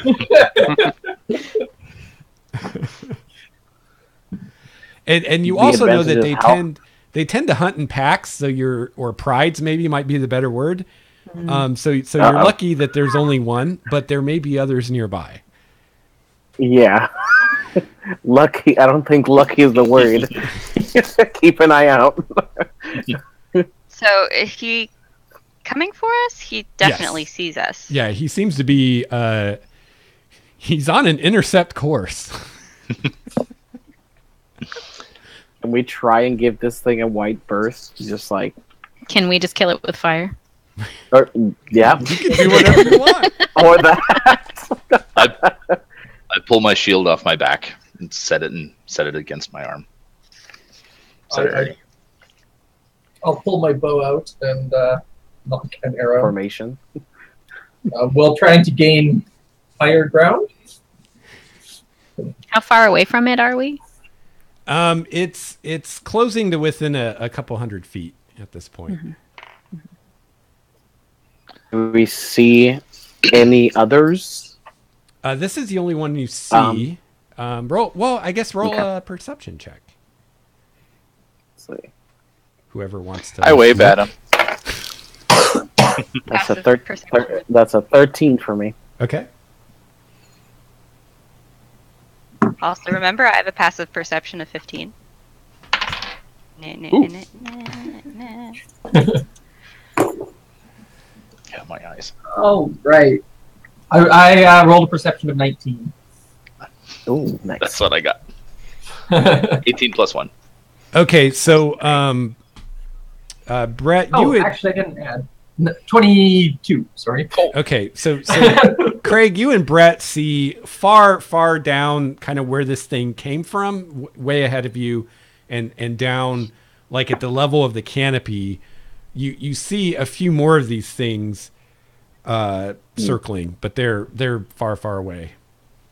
I yell across to everybody. This is not one we can win. We must go. Yeah. Too many. Yes. So, however He we did say when he is- can maneuver. If he is scared, he will run. I had like fire. I had like fire in my hand, and it just. All right, so Steve's character's in the lead, right? Is that right? Yes. Yeah. I cast friends on myself just in case. Okay. I cast Long Strider on my J. So its speed increases by 10 feet. Oh, cool. Does that work with flying? It doesn't It just say says speed. otherwise. So Cool. Long flighter. Striding with wings. Can giant birds dash? Yes, they can. Yeah, I just kick mine in the flanks gently. anyone can dash. What is the flight of these birds? Probably like around 60 or something like that. 80. The airspeed velocity of a fully 80. laden stellar jay. They're Yeah. flying at African or European? they fly at 80, and mechanically I you don't know. guys Launch rate. have been traveling at a fast pace, which is how you were able to make this trip in only 7 hours. But it does lower your passive perception by 5 for noticing things, just because you're flying over so fast. Let's see what. So I have a 5 of perception. That's awesome. Well, Danielle, you're a wizard, so I'm guessing you have a pretty high intelligence. I have a high intelligence. yeah. I do. So you do some quick calculations as you see this thing coming towards you, and you realize that assuming it's flying as fast as it can, and granted it's climbing, so you have to factor that in, but it seems like your mounts are just a race, your mounts could outrun this thing or outfly this thing easily. Yes. So Yeah. if you might just just keep fly. going, it might molest you a little bit, but it's not going to be able to keep up with you. And its friends won't catch us if we don't stop. Just keep swimming. Yeah, That's what you Just say. keep swimming.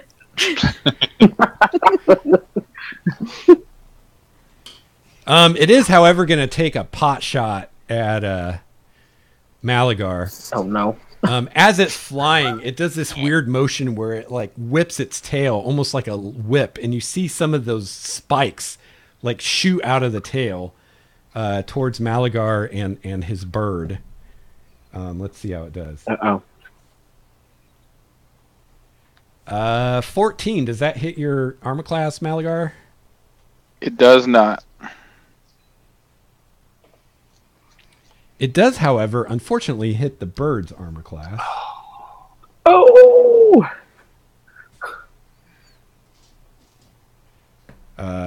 So yeah. Ouch. Malagar kind of is as much as he can dodge strapped into this saddle, which isn't much, but he manages to kind of lay against the bird and not get hit. A few spikes fly overhead, but a few of them hit the bird like right in the breast. You're not. It doesn't seem to be terribly hurt. It's still flying. Okay. Good. But yeah, and then you guys kind of fly past this thing.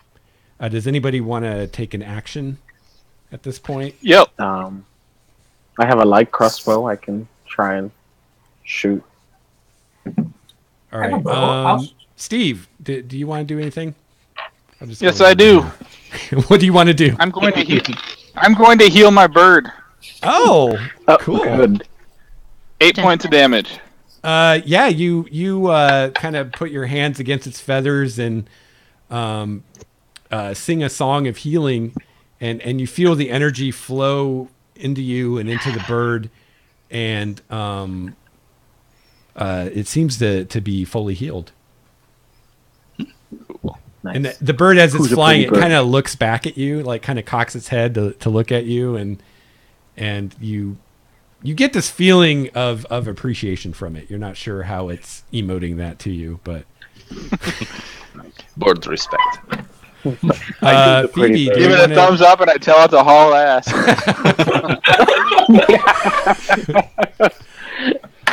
Phoebe, do you want to do anything? Nah, I just want to keep flying fast. Okay. I see no reason to antagonize this thing. Brett? I have very little long range. No. You can throw your shield at it. Nope. Yeah. Golly. I heard it comes back. Only if I throw myself with it. Yeah, I don't think that's throwing his shield. I don't think it's ever gonna cross his mind.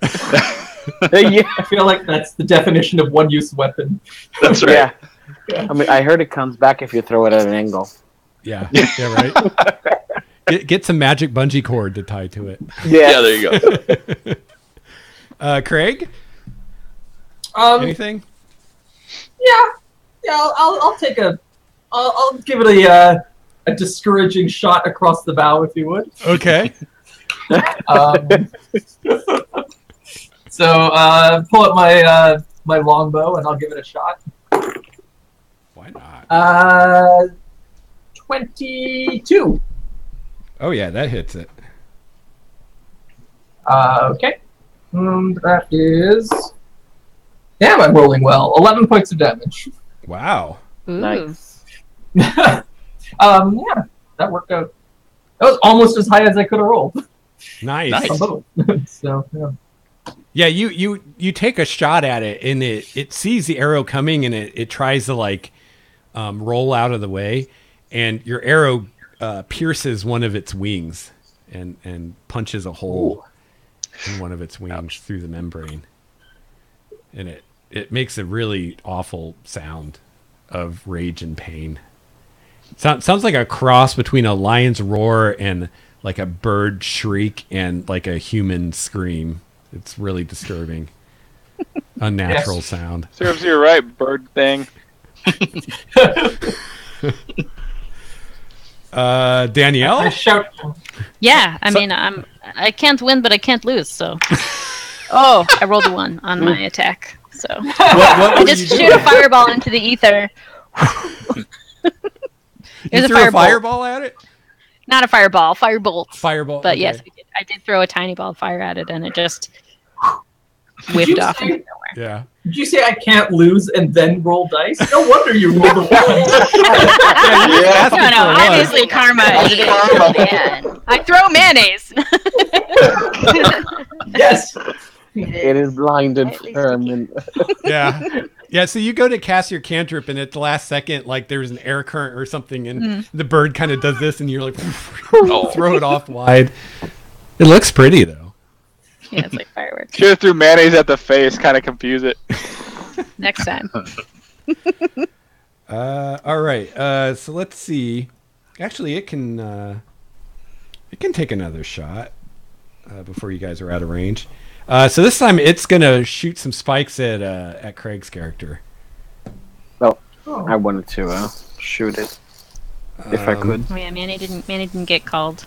Manny's next. Manny Ah. rolled a Oh, it's 5 on initiative order. initiative. Okay. Yeah, at the very bottom. Craig, it rolls a 10 to hit you. I'm guessing that misses. Yep, that does. All right, so that's his action. He's chasing after you. You guys have kind of passed him at this point. He's chasing after you, but it's obvious that he's not going to be able to keep up. Manny, what do you want to do?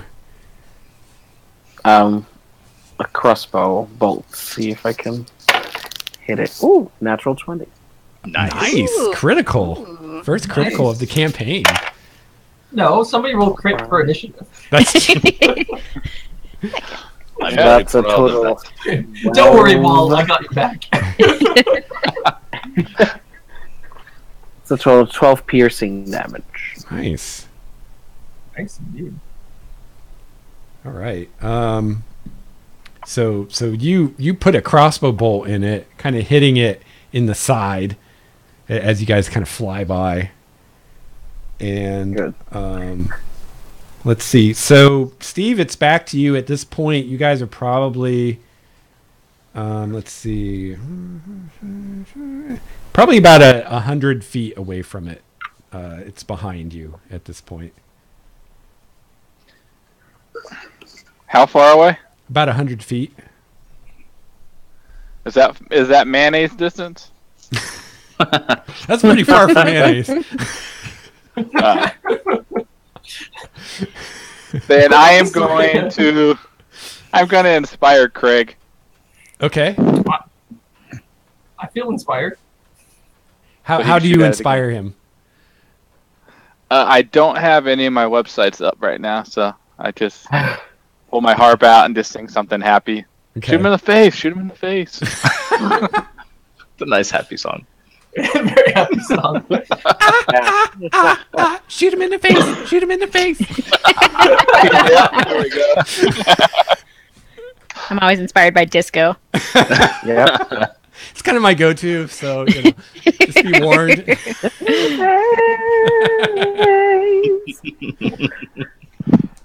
Yeah, actually, I have 2 vocalists at the table, so that should be the last time I sing in the campaign, and I'll just hand it over to people that are far better at it.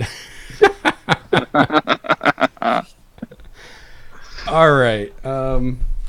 As I lose my card, here we go. Phoebe, still just flying?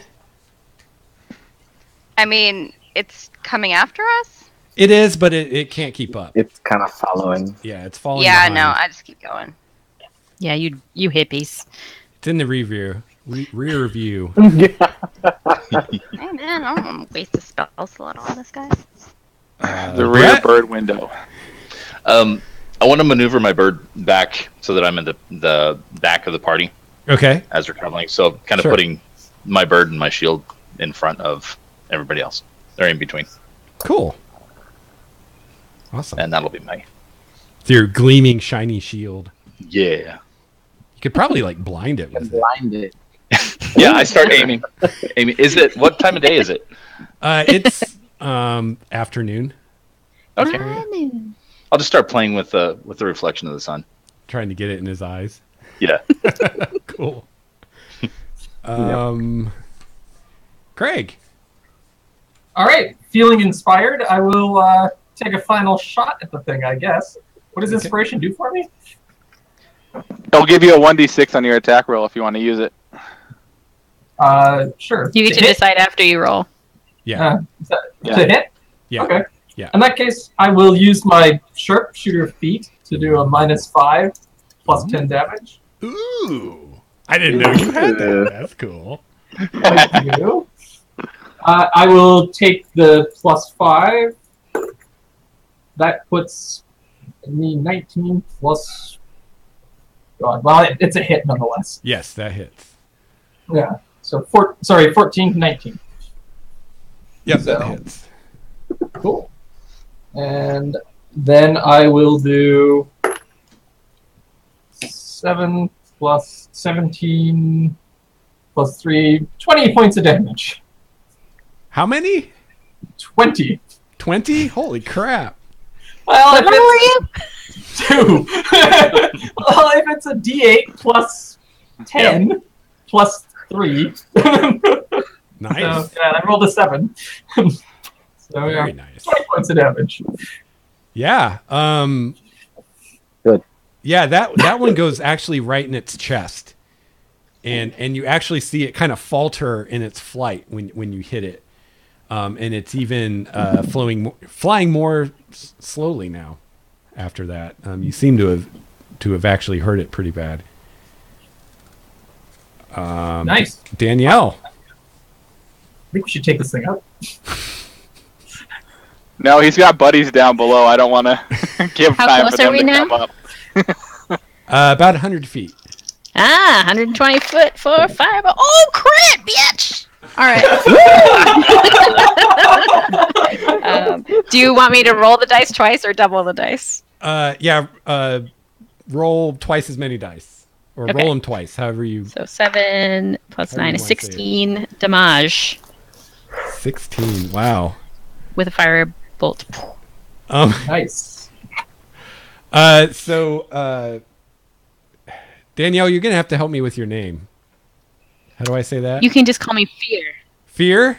Nice.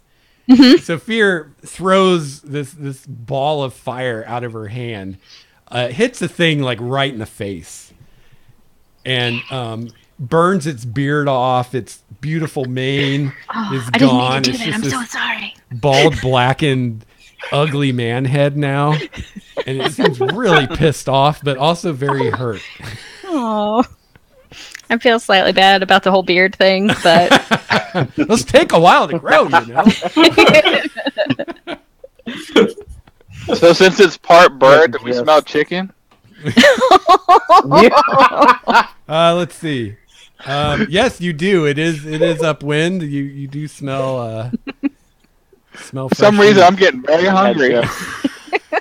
Yeah. oh He dear, had just groomed his beard today. it had like ribbons in it, like the Cowardly Lion. Yeah. It's a really strange turducken smell. Yeah. All right. Well, he is still barely in range. He's gonna take a shot at Brett. Oh, hey, that's a good roll. That is a 23 to hit. That will hit. Oh no! Ow.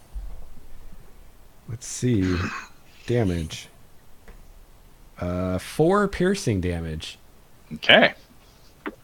So it shoots spikes at you, and you put your shield up, and it blocks most of them, but one of them flies past and like hits you in the thigh. Ah. Boards. Manny. Come on, guys. Oh. Guess we're back to the top of the round. Yes. So at this point, let's see. You would be. At this point, you're probably over 200 feet away from it. Like you're pulling away at this point. So I don't know if you can I do guess anything I'll- from that far or not. I can take a shot at disadvantage. Okay. Go for it. Oh no. 7. 7 misses. I think this is the first time someone missed it. And that's just because it's an extreme range. Steve? You're using a longbow, right, Craig? I am. Then I'm going to inspire him again. I feel inspired. Okay. One should never hunt what one doesn't plan to kill. Phoebe. I guess from here on out, I just focus on. I just yell at everyone. Come on, don't waste your time on it. We can outrun it. Outfly it, I mean. You know what I mean. Let's just go. Brett. No, I'm going to continue. Can I use my action to dodge? Yes. Okay, I'll stay behind in between the Manticore and the rest of the group, and Okay. I'll do that. Okay. Danielle. I don't have anything that goes that far, so I'll just giddy up my Stellar J. Okay, so that's another round. Let's see. Well, I guess he can try to hit Brett one more time. He's going to be at disadvantage because it's at the limit of his range. That's only a 9. That's not going to do No, it. that does not do it. Brett has a pretty good armor class, I think. It's handy. In my hand. Yeah, My shield. so at this point, you guys are far enough away that you can't really do anything to it, and it can't do anything to you. You see the others below. You can all see them now as you guys kind of fly over them, kind of coming up towards the one that you injured quite badly, actually. And a few of them seem to kind of start to fly in your direction, but then realize that there's no way they're ever going to catch you, and you leave them behind. I Continue take on. my my shot that was knocked and ready to go, and reluctantly bring it down. Put the arrow back in its quiver. Oh, now hang on, Craig. What's your range? 600 feet. Oh, well, Yeah, he can hit. yeah, you can still hit it. Can anyone else go beyond 200 feet? Or No. it's just Craig at this point. Yeah, go ahead and take a 200, shot, Craig. 320. All right. Yeah, that's why I inspired him so he can do one more shot. And you don't even have disadvantage, right? I've Craig? got 3.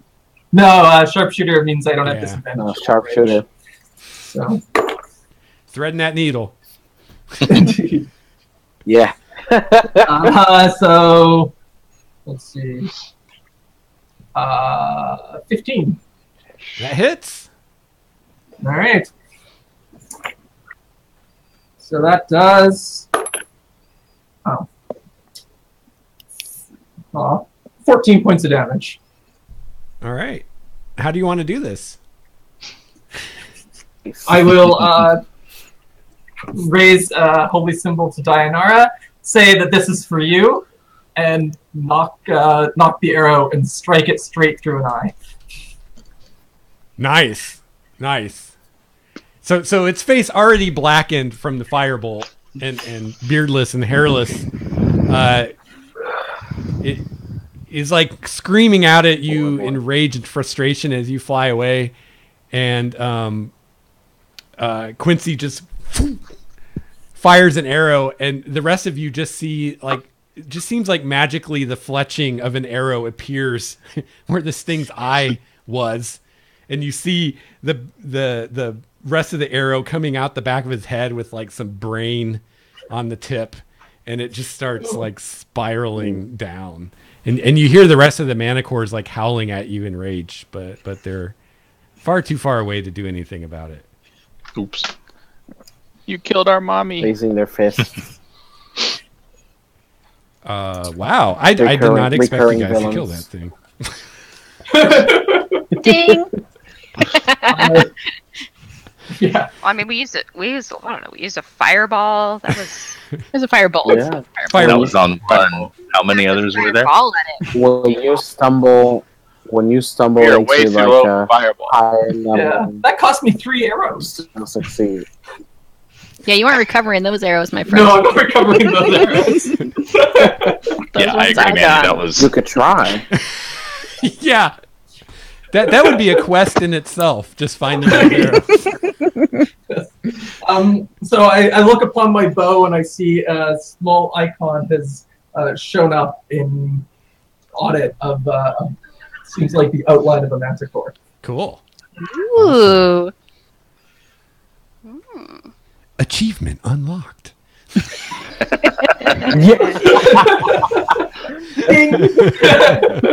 New title gained, Manticore Slayer.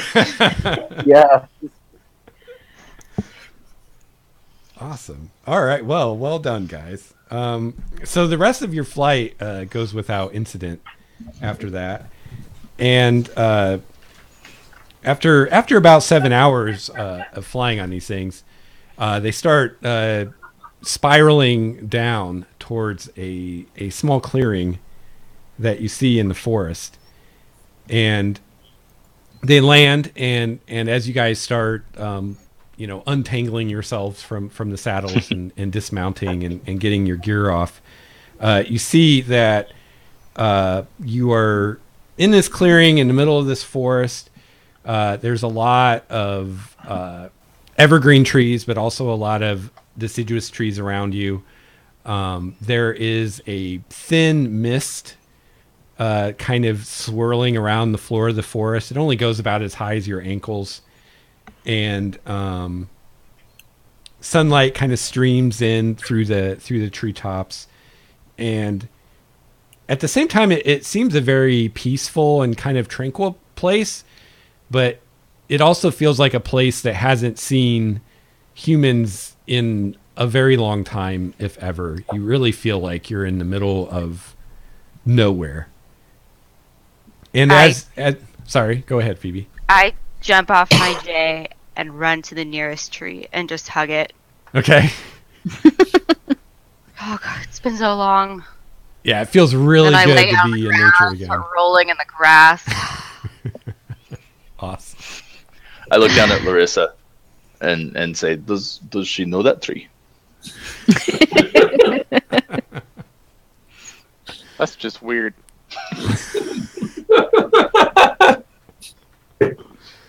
I look back at everyone. Notice they're all staring at me. Pick up Desmond. Anyway. It's okay. Take your time. We wait. Pretty soon it just turns their back to the weird girl. Like, Yes. Do you need privacy? I think you missed a spot to roll No, on. I just... Hold on, it's just been a while. Like, and the... You guys just wouldn't understand. You're city dwellers. Mm-hmm. I understand. I do not understand. I don't taking notes understand. about the I behavior. would never hug a house. I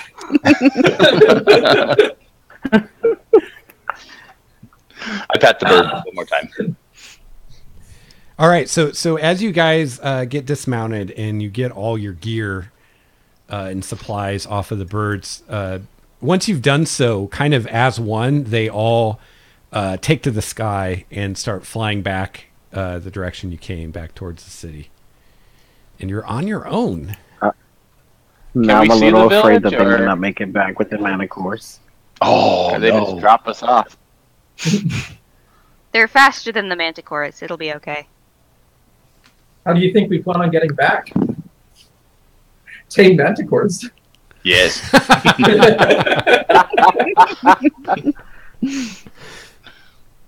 They said they're friendly if you have an advantage. Killing one of them probably helps. The blood of their patriarch. Reduce their numbers.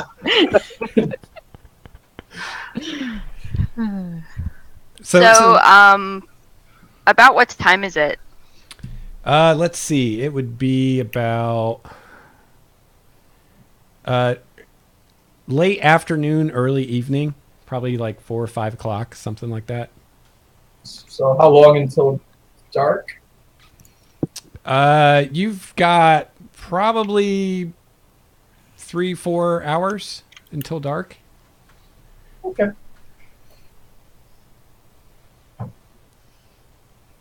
Perhaps we should find So a we- place to rest. Yeah. Makes sense. I'll start looking for a suitable shelter place.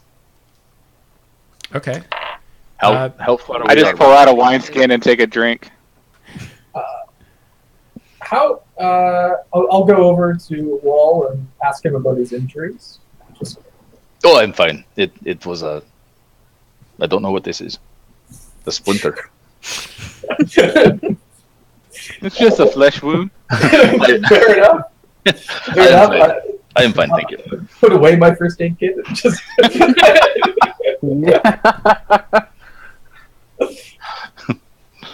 Save it for later. fair enough. Let me know when you're wounded enough to deal with need enough attention. If you see me fall over, then you know something's wrong. Or if you hear him scream. Yeah. Can I heal you now? Oh, I'm fine. Just a flesh wound. But your arm is gone. I didn't need that one. It's not my shield arm. I'm good. I run faster with one arm.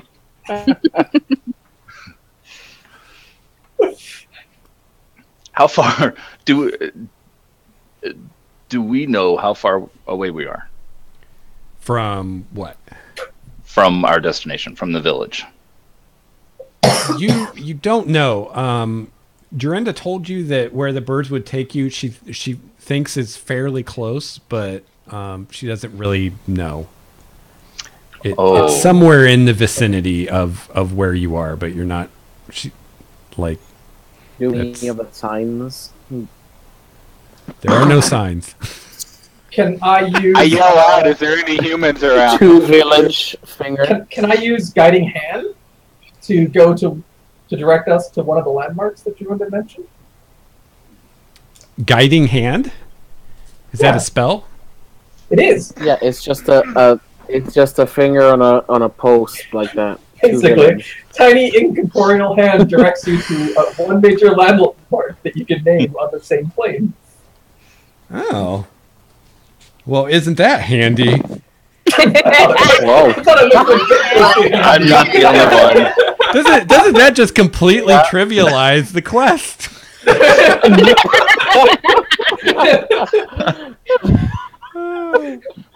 Wait, what's it Level called? one Guiding spell. hand?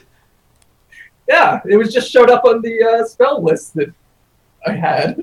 It must be It's- UA or Yeah, I think it is. Yeah, I was gonna say it's not in the PHP. Yeah. Like, still if you want me to switch spells, I can. No, I'll just I've got that one printed out here. I'll just find it. I just want to see how it works.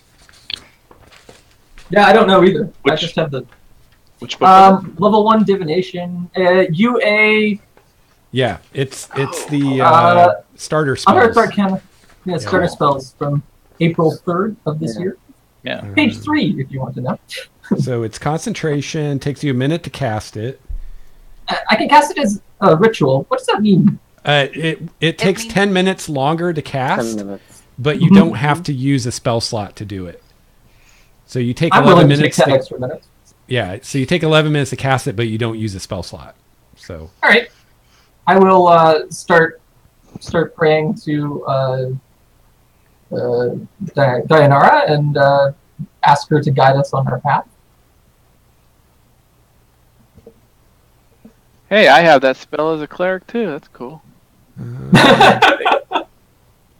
It's a good spell. Do you want to join in on like the circle of guiding? Oh, I don't have this. I don't have this spell. I'm just saying it's on my list. Oh, I okay. didn't look at the unarcana starter spells, but there's some for a bard. That's kind of. I'm taking notes about what you're doing, though. It's important to me. Cool. Wonder what Pumpkin okay, does. so I- there that's- there are some limitations to this, unfortunately. Oh, I'm sure there are. You name one major Yeah. landmark, such as a city, mountain, castle, or battlefield, on the same plane of existence. Someone in history must have visited the site and mapped it. If the landmark appears on no map in existence, the spell fails. So I tell you what, if you try to find the village, it won't work because it's not on a map. But one of the landmarks that she gave you was a strangely shaped mountain peak that looks like a finger, like this kind of, like someone pointing their finger up. Okay. And that is something that would be on maps. So you could use the hand to find that, and then you be in the vicinity, because she said she could see that from the village, and it was, what would it be? It was north of the village. Cool. So Yeah. Okay. All right. yeah. Cool. That's a pretty cool spell. Yeah, I liked it. So I had this moment of like, this is a campaign about getting lost in the woods. I should have a spell. Like, fuck that. I'm like Manny. Craig. So you're doing that. You're doing your ritual. Malagar shouts into the forest, "Is anybody there?" or whatever you said. Kind of echoes. Yeah. And there's Many times. I say, hey, shut up. You notice after he shouts, like all of the sounds you were hearing of like animals and birds and everything like stops, and there's this very disconcerting silence that settles on the area as my God. he's shouting. I cast Pass Without a Trace on all of us. I say, gets everybody quiet. hide. This doesn't seem right. The entertainer, you lost your audience.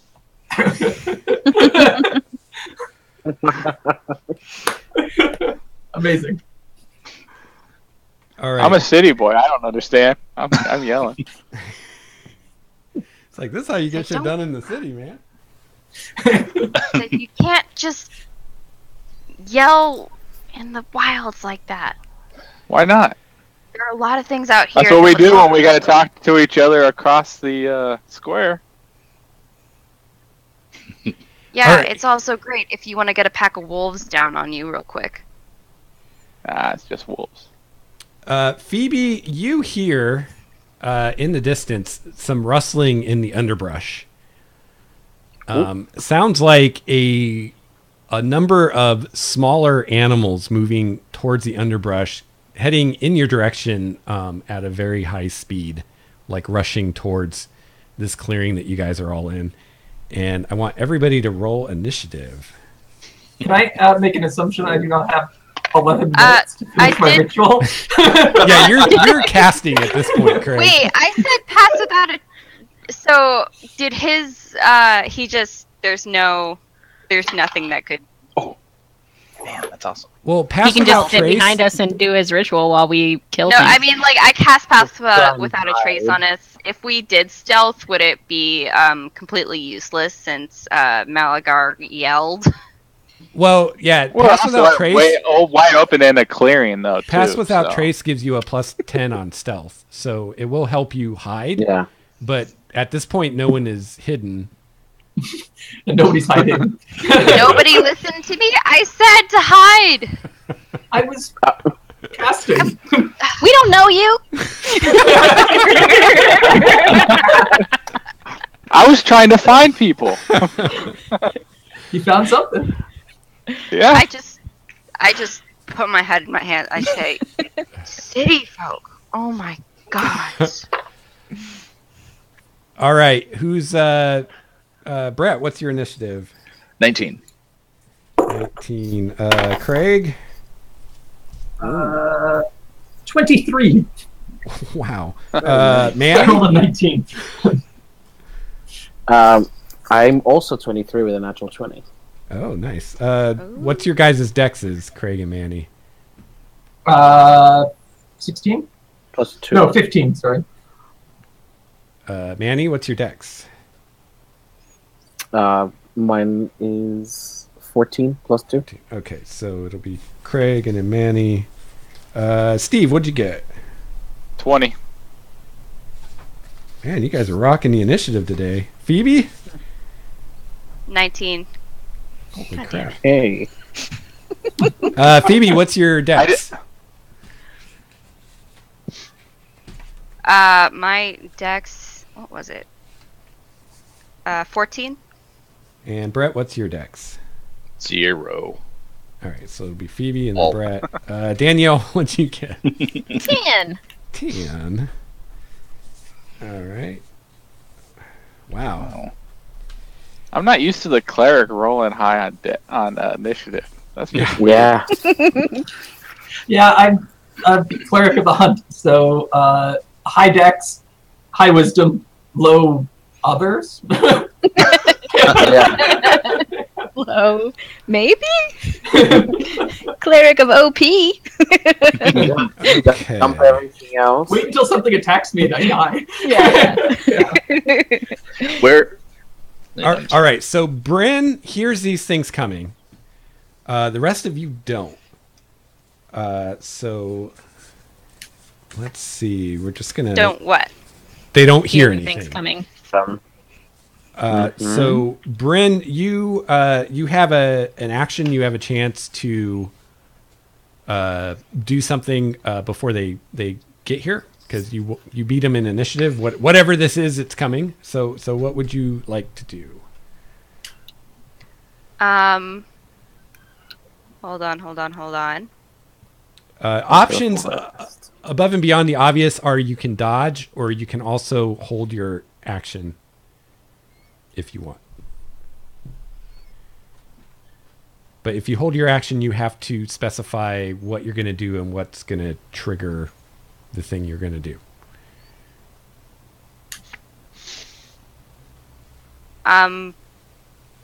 I will shape into a direwolf. Oh, wow. Do you have stats for a direwolf?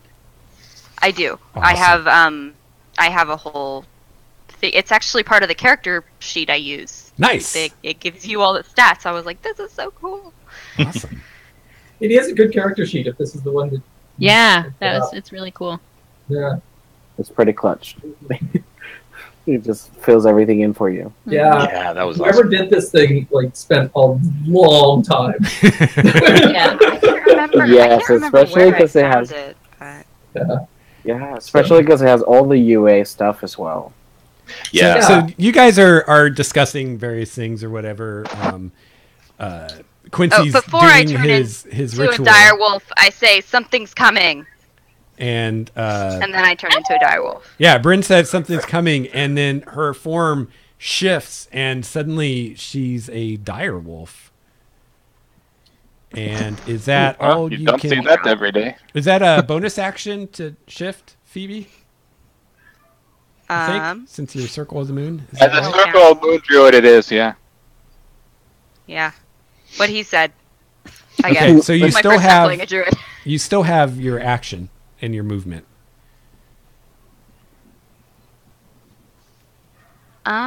So like I said, you can dodge with your action or you can ready it to do something once whatever this is shows up. Or you can do something else if you have something else you want to do. I guess I will bite anything that attacks. Okay. Okay. If I can do that. Yeah. I'm not really used to holding action. All right.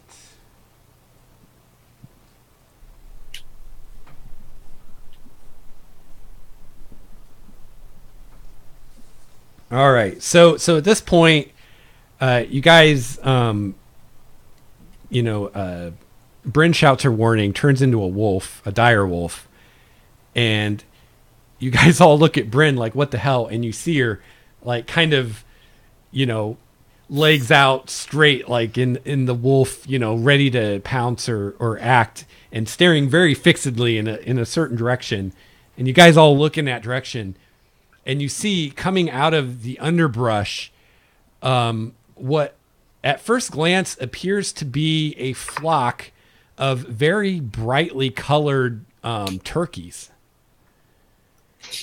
And as they run towards you, you realize that they're like turkeys in that they're brightly feathered and bird-like, running on two legs.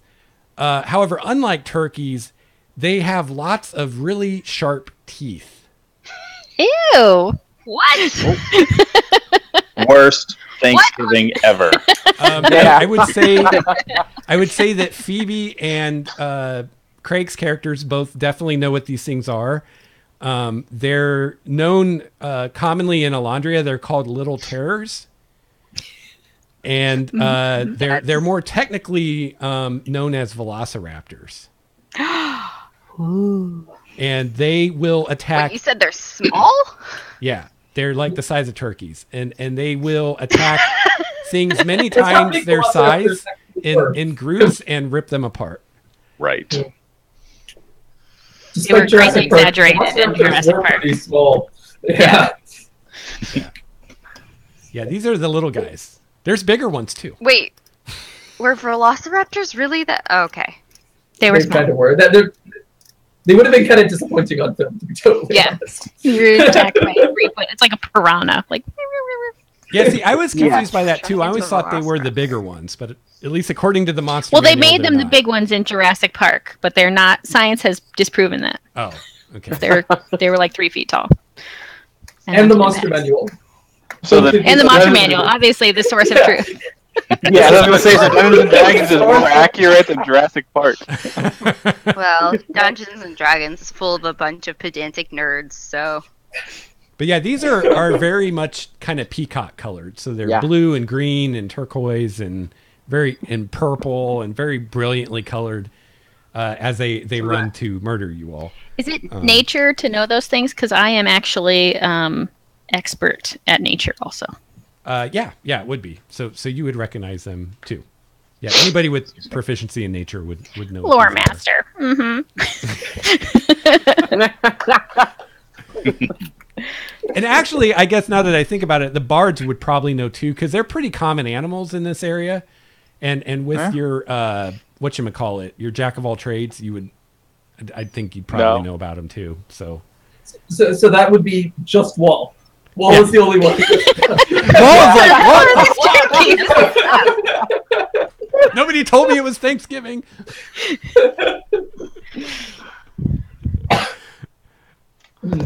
They're almost as colorful as me. All right. All right. So they get to attack since most of you are surprised. I'm not. So let's see. At this point, hang on, I'm getting this all out of order. Yeah. So there's enough of them. They're just going to attack everybody. We'll just do it that way. So we'll start. Are they considered a swarm or are they individual? No, they're individual. Okay. How many of them are there? You see at this point, you see 7 running at you that have come out of the woods so far. One runs 32. toward Wall. Oh no! And he rolled a crit. Yeah. Let me know. All that armor does not help when I roll a 20. Got that first aid kit. Just wait. Did you guys ever get a hand signal or anything? All right, so it bites you and claws you. So that was the bite. This will be fun. Oh my goodness. That is 13 piercing damage to Wall. Woo! That was Yikes. almost maximum damage. The claw is an 11 to hit. No, the 11 misses. All right, now number 2 runs up, and yeah. So I'm just gonna assume you guys are kind of spread about this clearing, not all necessarily bunched up together because you're all kind of doing different things. One runs up to. Is there somebody that I can be next to? Sure. Who do you want to be next to? Who was I standing next to? I guess probably Bryn because she turned into the wolf. Okay. Pack tactics.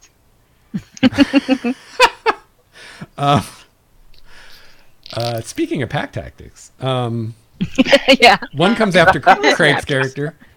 Oh Sorry? no. That is a 23 to hit you, Craig. Oh yeah. Good God.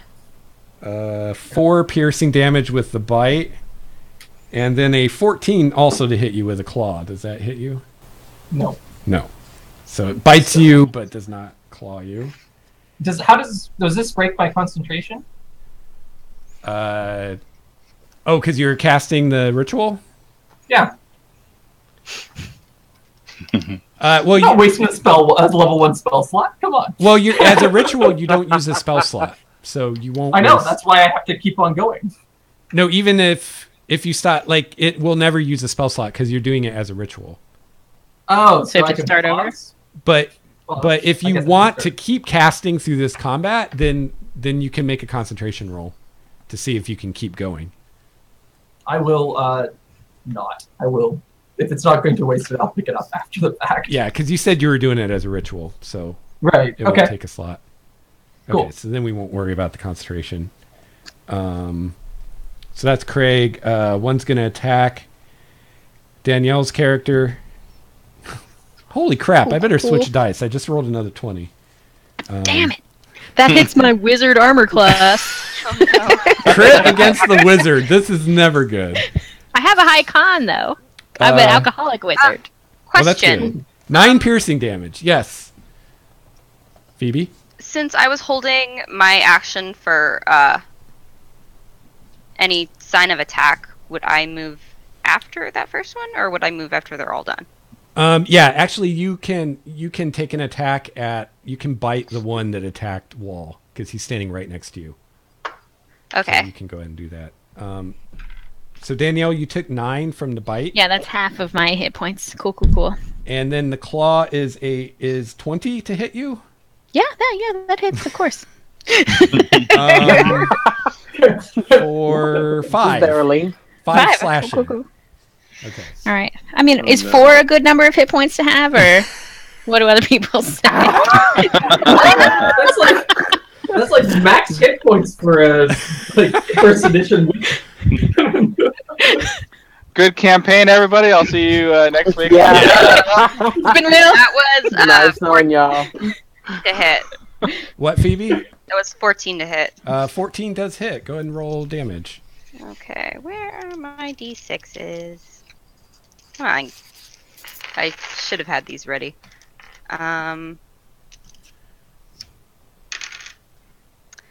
That is 9 plus 3. That's 12 damage. Piercing. All right.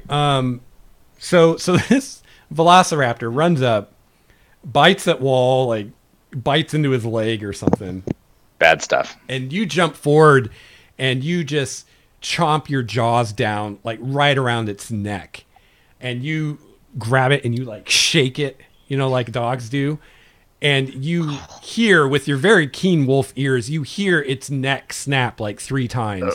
Oh. As you shake it, and you finally let go, and its limp body just kind of flies a few feet away and lands in a rumple of feathers. At least we got food. That's I right. really like being a druid, I think. All right, She said she one does create food and water. attacks Manny's How I character would do it. with an 11 to hit Oh no. That does and not hit. a 9 to hit, so that doesn't hit either.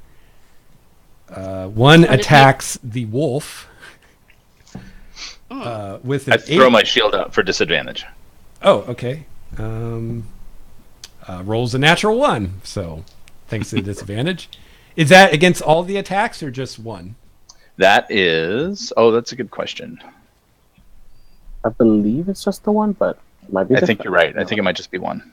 Well, the second one was Yeah, I only think Because it's a that's reaction coming only from the against one. protection. so Yeah. I'm sure 9 misses you, right, Phoebe, in wolf form? Oh, yeah. Yeah, one attack. Okay. 1, 2. And now one attacks Steve's character. That's an 11 to hit Nope. and a 17 to hit. 17 hits. So that's with the claw. It claws you for 3 slashing damage. And there are 2 left, so I'm just going to roll to see who these guys attack. One comes after Craig's character. A 7 and a 16. Does the 16 hit? Craig? Does that have to beat or match? Match. Then yes.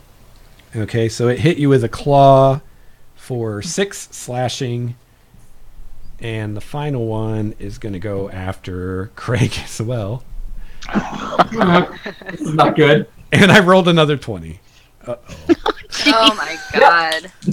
And that Well, was with that a was different fun. die. I switched dice. I only got 5 hit points left, so Hey, that's one more than me. Well, now you're at 0. That's what I have. how do we take on a Manticore and then die to turkeys? Right? So it attacks you again after you go down. And Oh, that's messed up. somehow misses you, even with advantage. I'm not sure how. I rolled a 2 and a 4, which is only an 8, which doesn't hit you, right? No.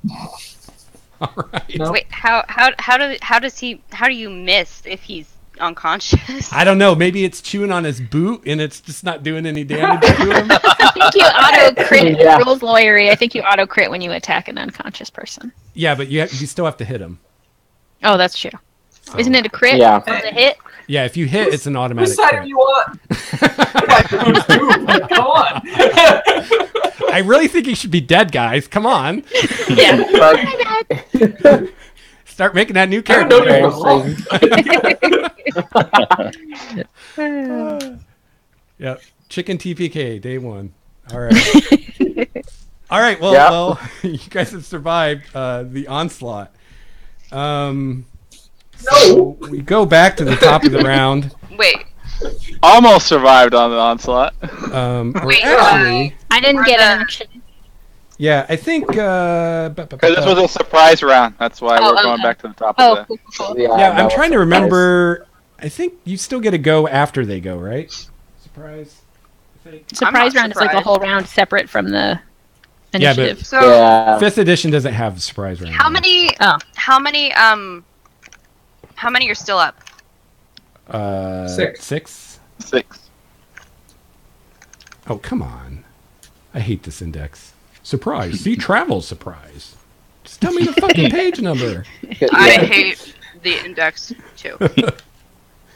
Travel Yeah, surprise. so See, slow travel the surprise. the surprise happening when we start from the top of the initiative. This is a good thing to...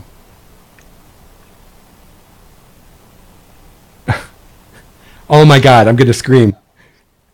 I go to the page the index tells me, and then it says, see chapter 9 for more information about... Oh, no. All right. I'll figure that out next week. Danielle, How's you can roll? go. I think you can All go. right. So go ahead and go. Did everyone? Well, did everyone else go? I was No, last. but they went. Oh no, They're you know what it surprised is. I that we remember just now. start from Once the they go, top. you Yeah. can take reactions. Oh, okay. So if you I have a think I have it. reaction, you can take a reaction. I can stab it with a dagger. That's no, because they didn't provoke an opportunity attack, so I don't have any. Right. I don't have any Okay. reactions. Yeah. Okay. So now we're at the top of the round, Cool. and Craig gets your go. So everybody lost a turn because they were surprised, except Phoebe. Cool. And are you actually unconscious, Craig? I'm Yes. at 0. Yeah. So- Make a death save. Cool. Oh my goodness. Cleric's down in the first round. That's cool. Yeah. Right.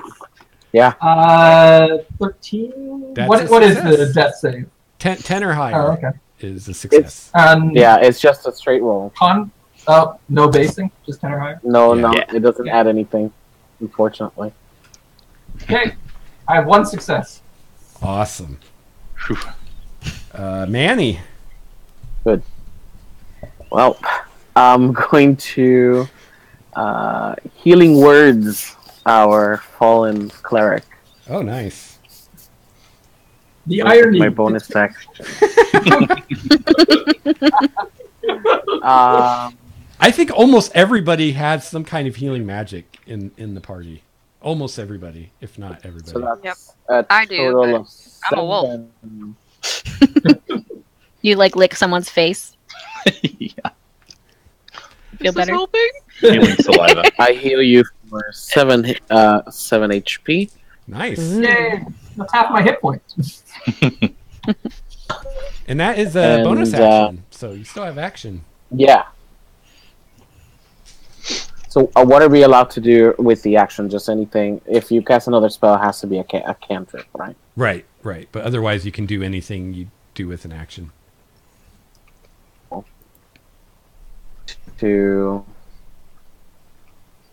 I'm going to try and vicious mockery this little one that's in front of me. Okay. Cool. How does that work? For such beautiful feathers, such ugly teeth. He does a save. I'll tell you exactly which is. It's a DC 13. Okay. Scroll.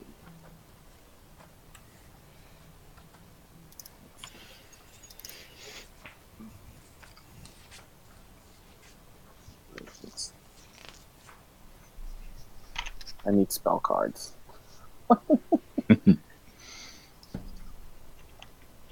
I believe it's a wisdom saving throw.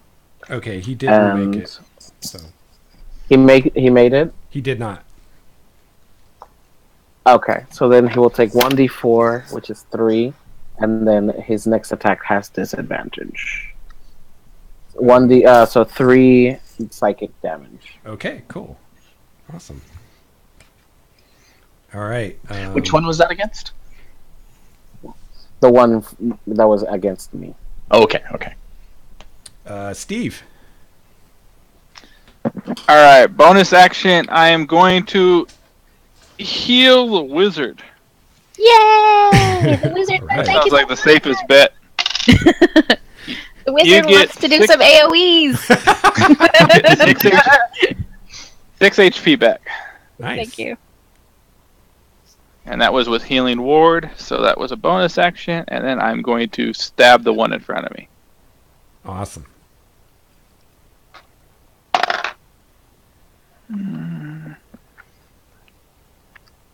17. Does that hit? Oh yeah. Ooh, max damage. 11 points of damage. This is with your longsword? Yep. The elven longsword, yeah. Yeah, so you just lunge out and you stab it with your longsword, and you kill it. That is the end of that bird. I spit on him. Phoebe. Mess up my clothes, will you? Where are the surviving ones? Like, who are they on? There's one. Craig. Yeah, one on Craig, one All on of them. Danielle. There's one on Manny.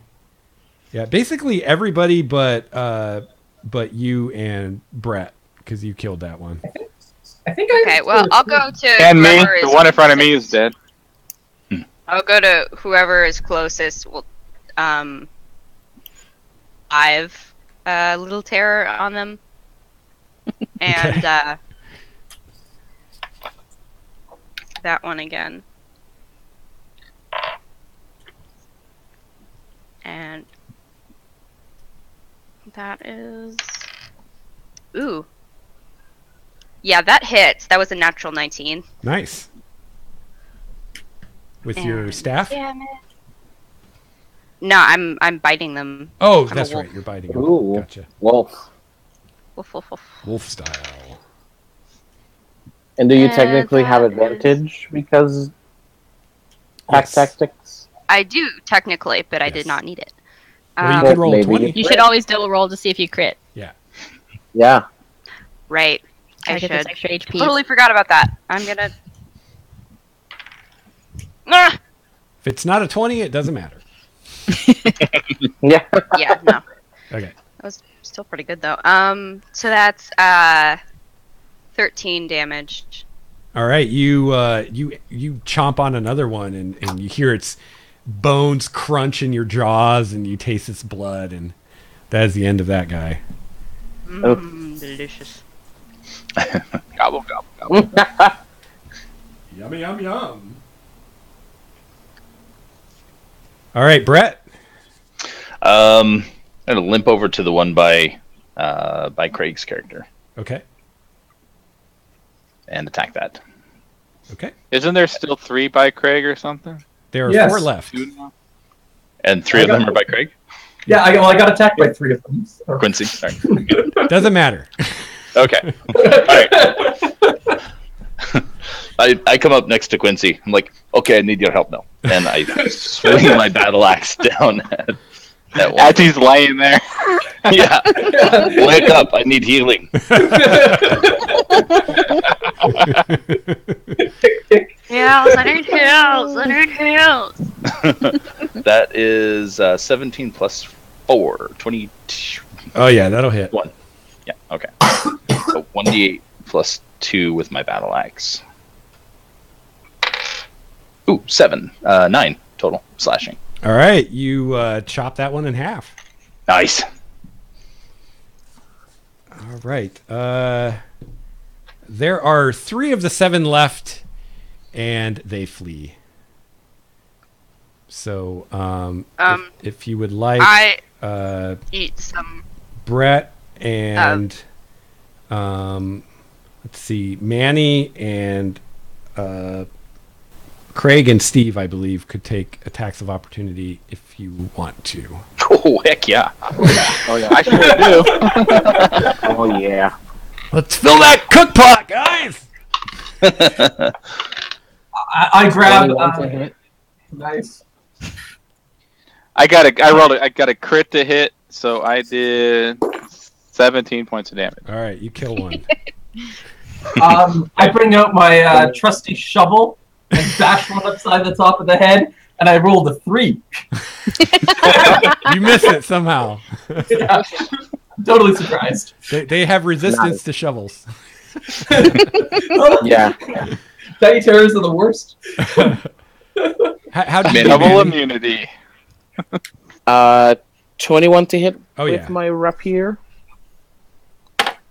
That's 8 total. All right, No, 6. You finish off the one you insulted before. Good. And I got an 18 to hit. Oh yeah, that hits. That's I 7, 9 kill it in points again. such a way that I try to kill it in such a way that we can still eat it. Okay. Yeah. As I'm It's already shish kebab. as I'm sure we as I'm sure we won't. I will not try and take bites of the ones that have been gobbled down by the Yeah. So they're Munched. all you're all dead now? Yes. Yeah. The Alright, ones with the I, wolf mauled, you'd probably get bits of bone in like every bite. Yeah. Yeah, no, I finished eating the one that I killed before. That's just responsible. It is responsible. Oh, that was fun. And Oh, No my hit points, goodness. so they could do some damage. Yeah, right? shapeshift out. I shapeshift back to Furbolg, and I say, "Okay, now do you understand why we don't yell things in the forest?" Nope. Not a clue. What? When we yell, dinner comes. I'm all fine with it. I heal Brett for 10. I use my last first level spell to heal a wall for 10. Cool. Oh, thank you. Are we going to take a Alright. short rest and use some hit dice, or is anybody else still hurt? Yeah, I would be okay with that. Do any of you bardy peoples have any pretty songs you could sing? We can if you're resting. We can give you. We can do a duet. All right, so I you like guys are I gonna start skinning. you guys are the, gonna attempt a short rest. I vote yes. Okay. We'll go ahead and stop there because that's our time, and I have to go to work. Sure. So we'll wait to handle the short rest till the beginning of next week. Okay, just Okay. know that Okay. There might be more Brent turkeys. was- You never know. Right? Bren was Damn skinning the turkeys. turkeys and trying to save the meat in some way. Okay, yeah, some of them weren't too bad, but some of them were you probably wouldn't want to try to eat, but should be Yeah, enough for you guys just to a have some couple. fresh meat for supper. The rest can be eaten by scavengers. There you go. Well, thanks for coming, guys. It went Yeah, by so thank Thank fast. you. It was fun. Thanks. It's good, yeah. It was fun, please and all. Yeah. Yeah, so if you don't hear otherwise, just plan on doing this on Hangouts again next week. Okay. And I'll let you guys know once I get everything figured out so we can switch to Discord. But I don't want to. It didn't work. What? What? What happened? What happened today? Why didn't it work? Well, I tried to connect with Brett, and we were having some connection issues, and I have to make a whole different overlay for Discord because the screen is different, and I didn't have fair enough. time to do that today. So Okay, makes sense then. if I can get Cool. that done by next time, then we'll try Discord next time. But otherwise, we'll just use this for now till we Cool. get it sorted. Awesome. Well, thanks so much, all. Yeah, thanks for coming, everyone. Yeah, it was fun. Thanks, everybody. I We'll see you really next like week. being a direwolf. Yeah, right. That's cool. I mean, I know Circle of the Moon is supposed to be, you know, like kind of OP at lower levels, but like,